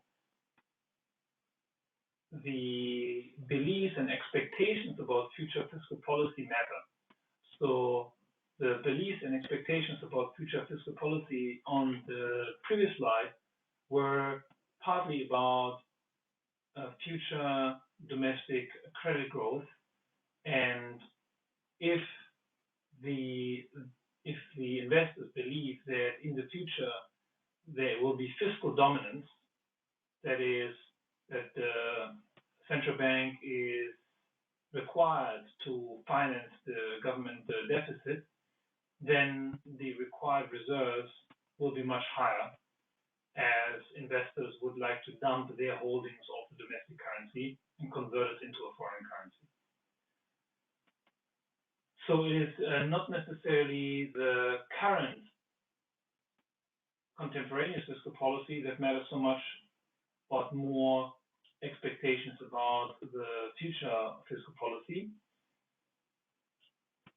And the beliefs about future deficits may or may not be justified. So there could be rumors, there could be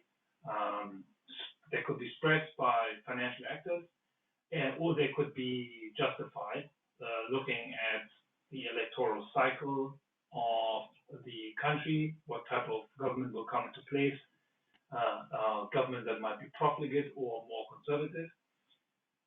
And that therefore the model opens up the possibility that countries will be punished for crimes that they do not intend to commit. So this would mean there could be merely a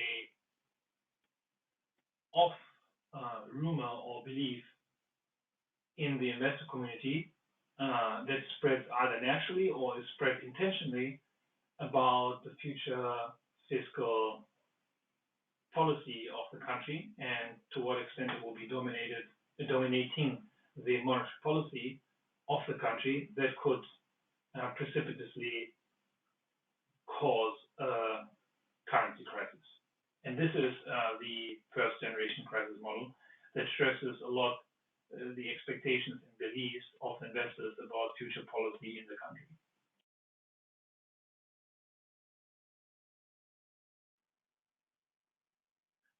So the second generation crisis models were developed in response to fixed exchange rate crises where the country had seemingly sound macroeconomic policies and there might not have been any fiscal dominance.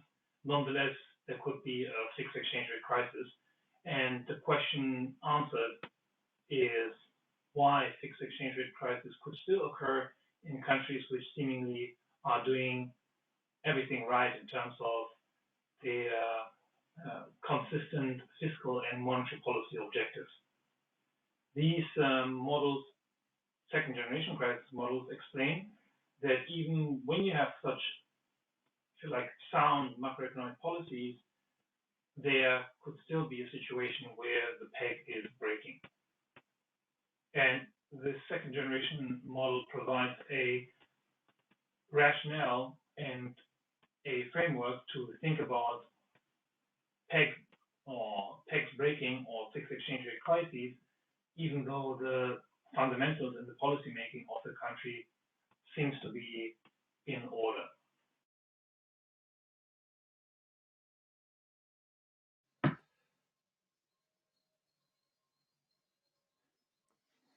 So in these cases, the problem is one of contingent commitment, meaning that the commitment to the peg is contingent, that means conditional, that means dependent upon certain costs and trade-offs.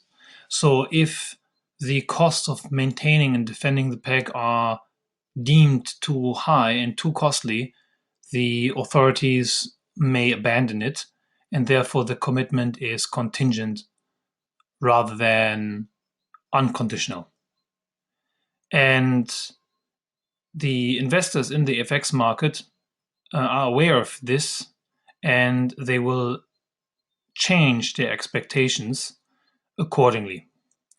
And it would suggest that depending on to what extent the investors believe the commitment is contingent, that is also dependent upon how well the authorities are able to incredibly communicate that they are committed to the peg. That set of factors will impact the durability of the fixed exchange rate.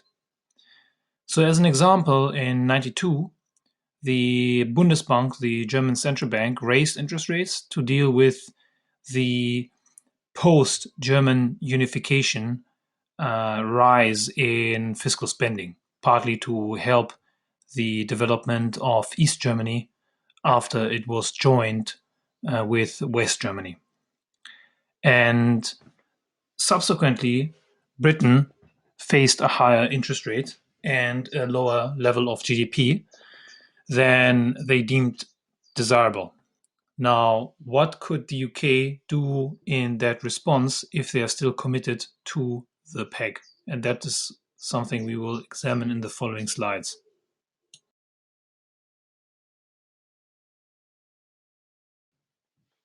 If the interest rates in Germany are low, then British interest rates are also low, and that stimulates GDP and output in the UK.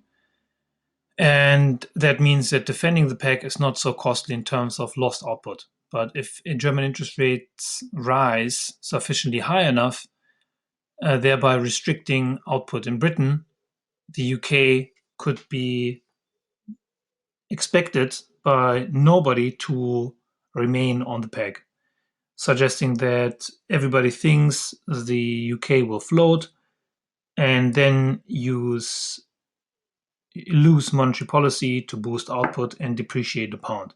Then the peg is not credible. So either the peg is credible or it's not credible, or as a third option, there could be an intermediate context where the peg is neither credible nor non-credible. And this is something called multiple equilibria. So you have a set of circumstances where there is a firm equilibrium, another set of circumstances where there's also a unique equilibrium, and then another set of circumstances, the third case, where there is multiple equilibria, where all agents can settle on one equilibrium, or in other circumstances on another equilibrium. And if the peg is not credible or somewhat not credible, there is a currency premium that we looked at previously that is to be paid by Britain. And the more incredible the peg becomes, the higher this premium, the higher the interest rates need to be paid in Britain in order to compensate for the imminent depreciation. Now, remember that this reasoning is coming from UIP, and we already studied the logic behind it. So we mentioned that the UIP implies that the domestic interest rate is equal to the foreign interest rate plus the expected depreciation.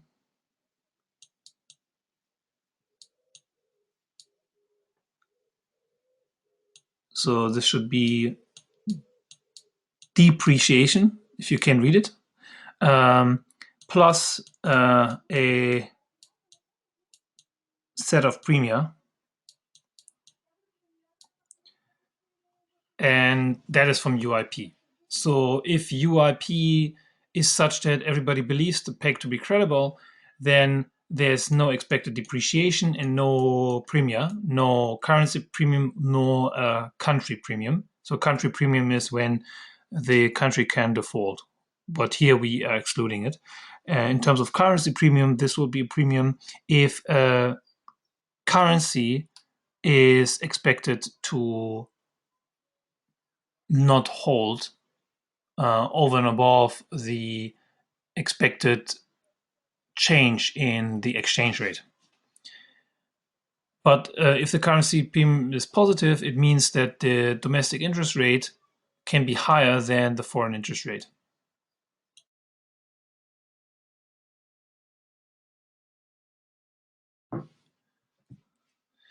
So as mentioned previously, we have a model of multiple equilibria rather than a single unique equilibrium. And this is a model that allows us to have a framework for so-called self-fulfilling hypotheses or self-fulfilling expectations. So the cost of maintaining the peg is the deviation of output, y, in the short run below its full employment level. And Prices are assumed to be sticky, so they are assumed to be not changeable because we're in the short run, and they're treated as given, so exogenously pinned down. Then there are some benefits from maintaining the peg, which we looked at previously. There are some benefits that are derived from a peg, and these, if you like, are denoted by B. And these benefits, for instance, could be gains from increased trade if there is a stable and fixed exchange rate. So if the costs exceed the benefits, then we assume that the government will expect to float in the following period and use monetary policy to restore full employment output. And the decision to float might not be due to the stockpile of reserves running out or running low. It could be, even if the reserves are positive, the country may decide to float, given that maintaining the peg in terms of macroeconomic output lost is too large. And in the background, what the concept is that is floating around is the so-called impossible trinity, which we have studied already, which maintains that that is the idea that if you want to have free capital flows, fixed exchange rate, and independent monetary policy, these three things are not easily achievable simultaneously. So here we choose that side of this triangle, this impossibility triangle, or the trilemma, where we pick a fixed exchange rate, free capital flows, but we have to forgo independent monetary policy. And once you float, you give up the fixed exchange rate target and you regain independent monetary policy. So that is the triangle, impossibility triangle, where you have independent monetary policy, fixed exchange rate, peg, and free capital flows.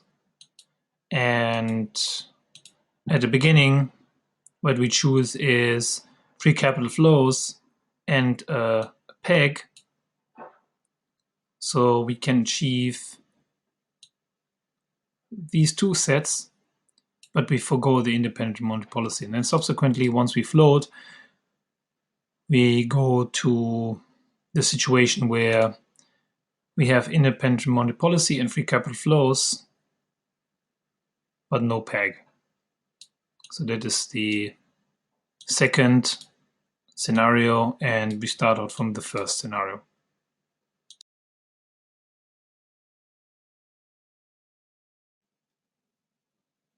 So here we have the investment saving IS, liquidity, money supply LM diagram, which represents the equilibrium, just to briefly review, in the goods market and the equilibrium in the market for money. And if they are intersecting, then the market for money and the goods market are in equilibrium. And then we have the interest rate I1 and output at Y1. And at that point, with that amount of money supply, which is in the background in the LM diagram, the exchange rate that is then, if you like, the outcome of this setup is E bar. And we can now look at how the equilibrium changes when there's demand shocks and how the credibility of the peg weakens. So in panel A, the economy is in the equilibrium at point 1, and FX market is at point 1 asterisk, and output is a little bit below the desired output, which we denote as Y bar. and the deviation of output from its desired level, if Y is the full employment level, where output is so high that there's full employment in the economy, C1 is the cost of pegging. So that's, relatively speaking, when we look at the next few slides, a small figure. So the peg is credible, everybody knows and believes that it is clear the peg can be maintained because the government is fully committed to it.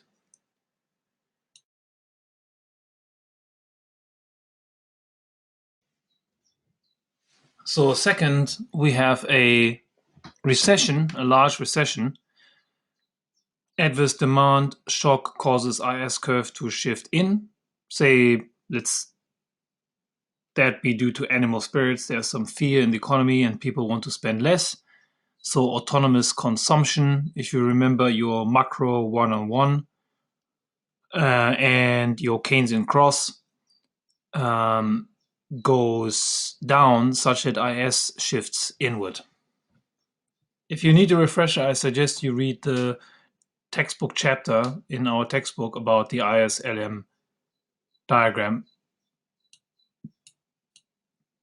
So IS shifts in and the interest rate would fall, but to maintain the peg, LM also needs to shift in. So monetary policy contracts, LM shifts in, interest rate is then constant at I1, and the cost of pegging is relatively high, and that might still let the peg be credible despite the high cost of pegging. And this will change in the next slide.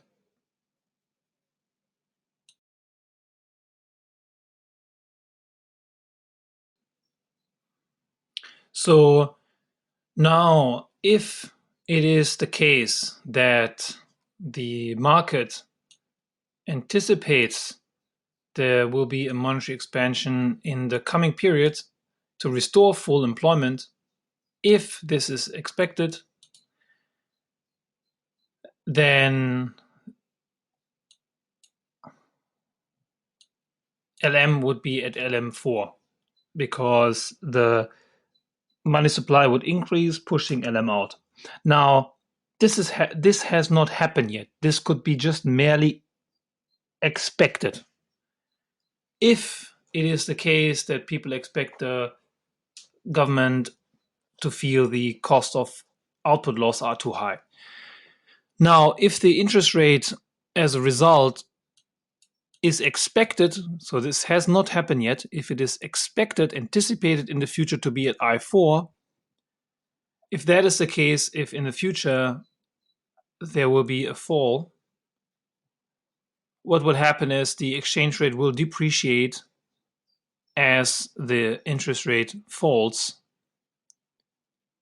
So if the interest rate would fall, the DR curve actually shifts down, would shift down temporarily to DR. Let's call it DR asterisk. And this would lead to an increase in the exchange rate, or in other words, a depreciation. So the FR in DR rises in this period as investors demand a currency premium. So what will happen is from UIP, if you remember, you have the interest rate at home equals to the foreign interest rate plus the expected depreciation. If the expected depreciation is positive, it's an expected appreciation plus any currency premium. Now, if the interest rate is expected to change to keep UIP, you would have to have a change in the expected change in the exchange rate.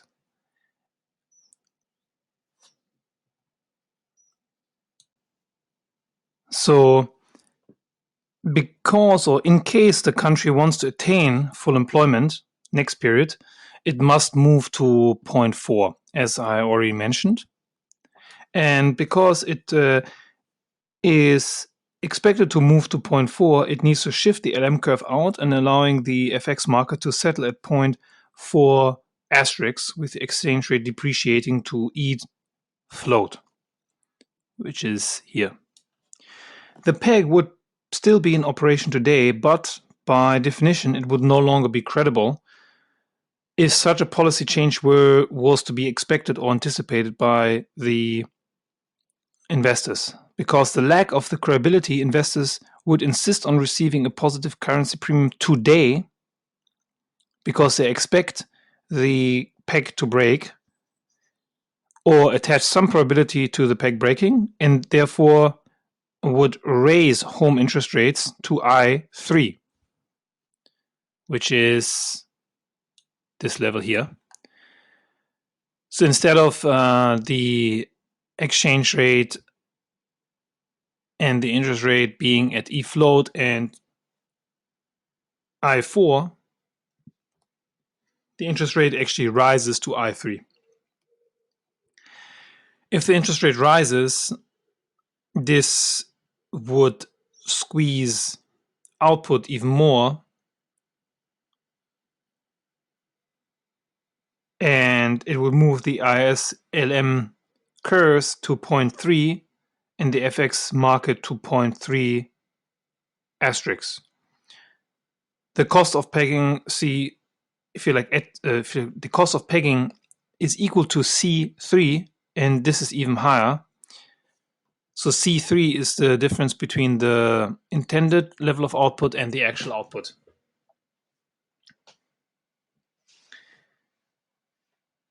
So it would suggest that the peg is not credible as the output loss is very high. To summarize, in effect, the exchange rate will be back at its peg, but output would have contracted from the initial Y2 to Y3, increasing the cost of the peg, but at a much higher interest rate because of the anticipated temporary money expansion next period to restore full employment.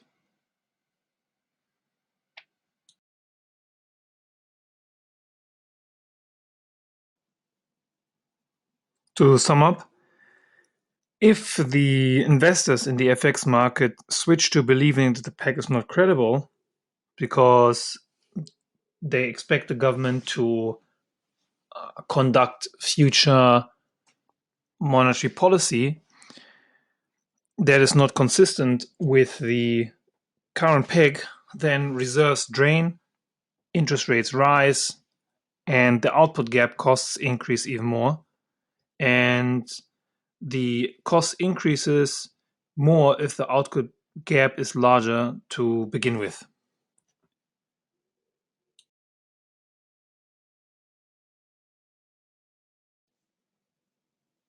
So this figure shows how the cost of pegging depend on whether the peg is credible and how that affects the, if you like, the game, the strategic interaction between the authorities and investors. So when the cost of pegging is relatively low, then you have a unique equilibrium. And this is denoted here on the left-hand side. So on the horizontal axis, you have the cost of pegging, and on the vertical axis, you have the costs and benefits of pegging. So the costs rise when investors do not believe in the peg. So we assume the government believes the benefits of pegging are fixed and equal to B, which is denoted here in blue.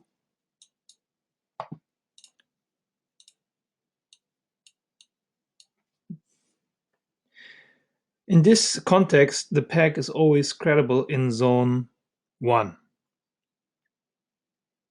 when the costs of pegging are low and when the peg is credible. The benefits always exceed the costs.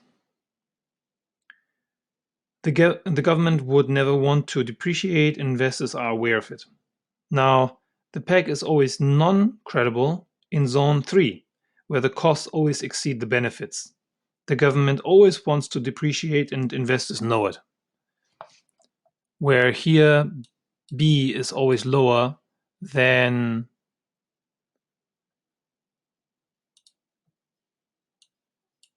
the costs of pegging.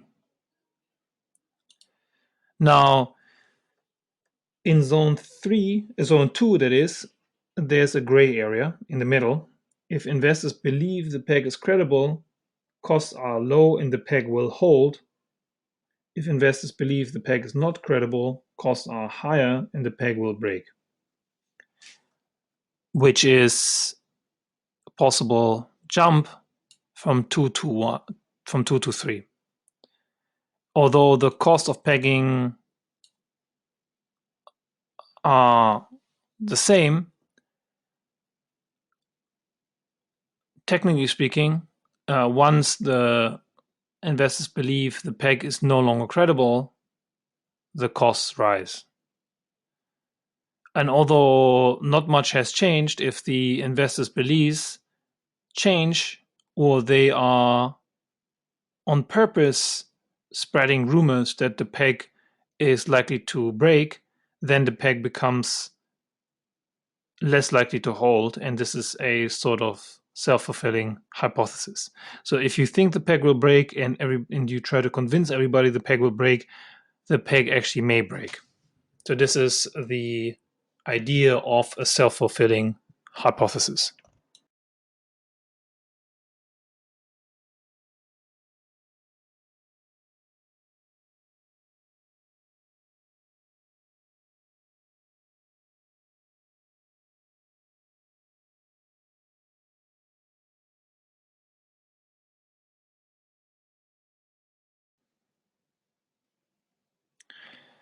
So changes in the sentiment or expectations and anticipation sometimes is referred to as animal spirits, harking back to John Maynard Keynes' coining of that term. And here, that change in market sentiment can arise in a model based on rational actors. So, in some circumstances, the instability is much worse than anticipated. And one reason for that is that as time shrinks, the currency premium explodes. In addition is the question about how exactly expectations form and beliefs form. And they can be modeled by, for example, evolutionary or behavioral models, but still the literature is far from settled to what extent these animal spirits can be predicted.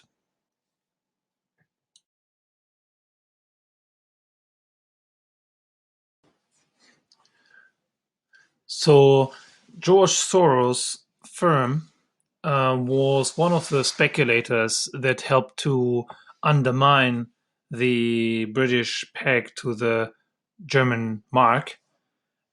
He borrowed pounds and put them in the German mark deposits as he was expecting the pound to depreciate and the peg to break. The Bank of England, the central bank of the UK, was trying to maintain the peg and try to sell marks to increase the pound within the limits of the exchange rate mechanism band, the ERM band that we studied previously. Now, the private market expected the peg to be potentially not of long duration and therefore increased its demand for currency premium, and that drained further the reserves of the Bank of England in terms of its foreign exchange reserve. And in September 1992, the reserves essentially were close to zero, and about £4 billion were spent. But in the end, the pound then broke its peg.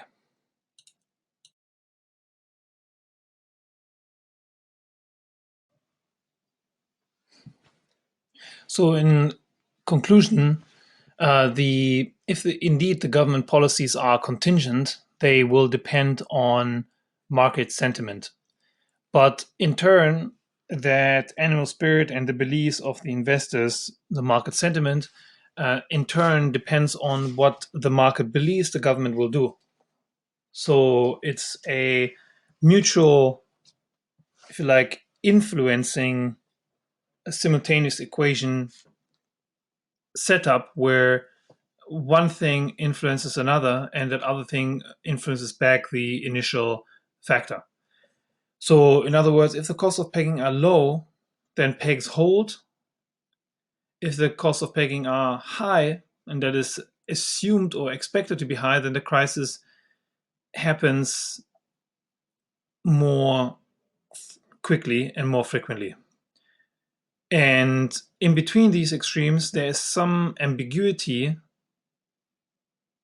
where actually you can have multiple equilibria, where everybody can agree on one set of, if you like, interpretations or another set of interpretations of the same data, where the crisis occurs only if the market expects a crisis. So this is a self-fulfilling hypothesis, and we have provided a framework in the preceding slides.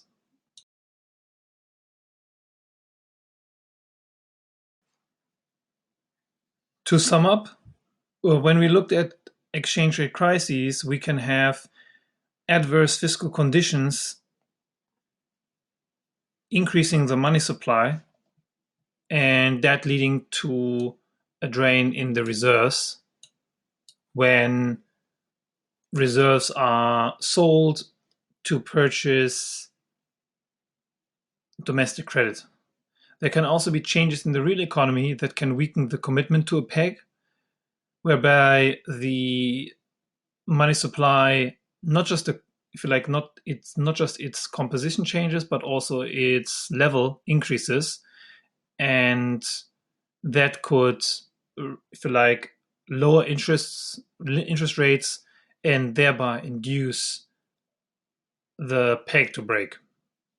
In each case, expectations matter, and shifts or changes in the sentiment of the market can make these crises occur sooner than later. So even when economic fundamentals are better, once investors are forward-looking, the exchange rate can break earlier if investors are forward-looking or if they believe the crisis will happen.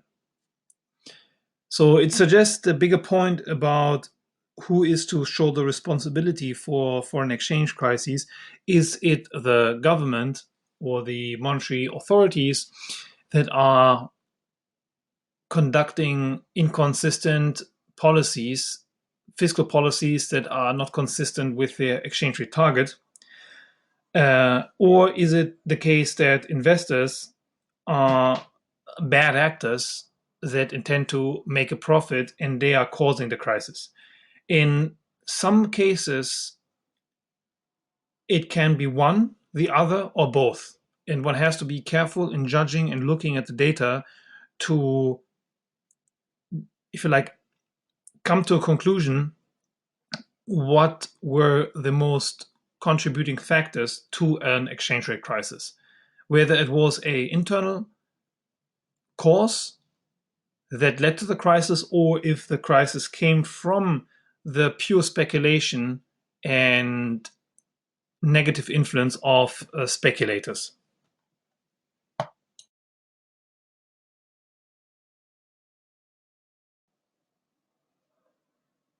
To ask what can be done to prevent crises, there are several policy proposals. One is for capital controls. So in Spain, Malaysia, and some other countries, capital controls helped to impact the country that was facing a crisis.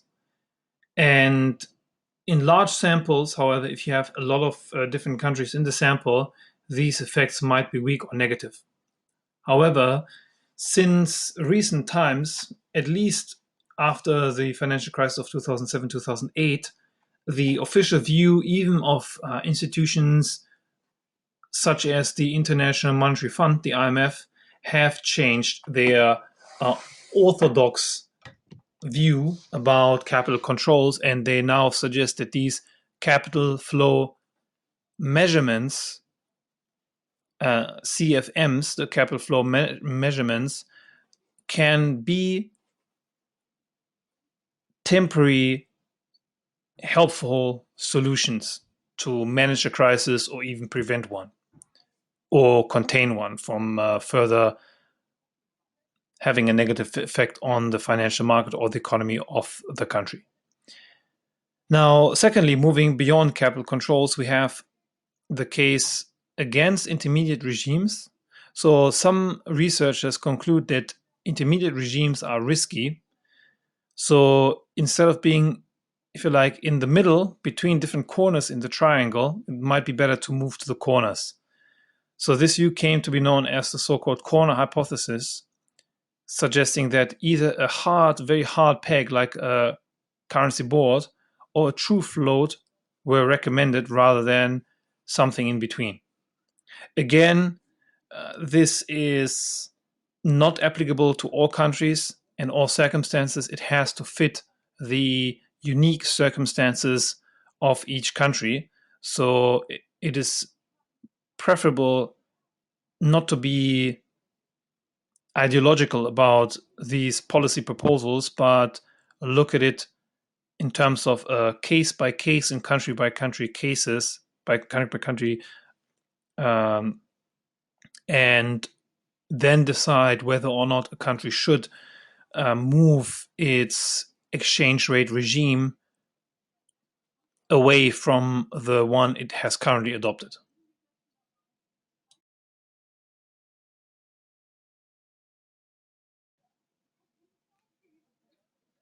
So there's some arguments for countries to float their exchange rate, and that might pertain to emerging markets.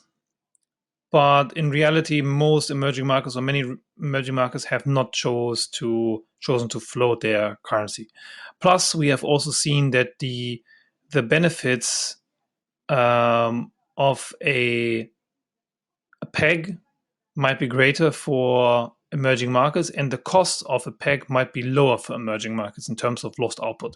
So this has also changed dramatically since 2007, 2008, with the rise of China and its special, unique management of its currency and its success in providing stability for its economy to continue to grow is a case in point suggesting that the orthodoxy of all countries needing to float having since been abandoned by the economics profession. So nowadays, most economists would suggest that it really depends on the country and its circumstances, its financial market, its stage of development, and the state of its trading partners and the global macroeconomy, whether or not it should float or it should fix. And all of these factors can be broken down into more precise, concrete factors that influence the choice of the exchange rate regime. So then finally, we have the case for hard pegs, which is just the opposite of the case for floating. And then we have the case for improving policy, institutions, and financial markets, which is a political economy argument about, for instance, insulating the monetary policy in the central bank from interference by fiscal authorities, including central bank independence.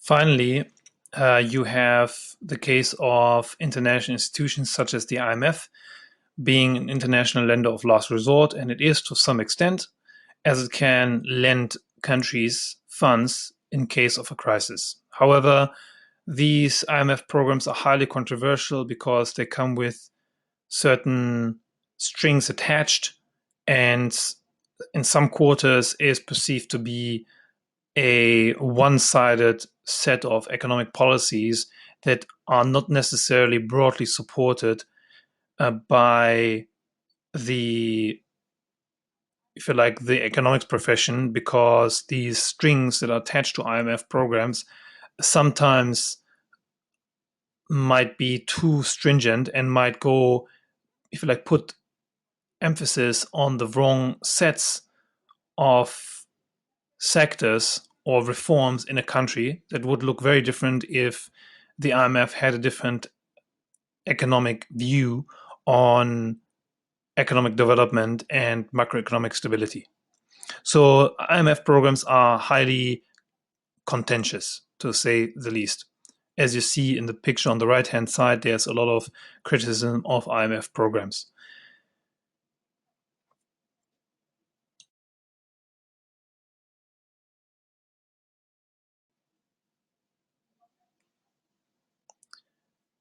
Then to conclude, and this is what we see in practice, most countries practice self-insurance and increasing self-reliance, where a country, if it wants to peg or want to maintain a sort of stable exchange rate, will accumulate foreign exchange rate reserves, which we have seen with emerging markets in developing countries, in particular after the Asian financial crisis, but also continued after the global financial crisis of 2007 2008.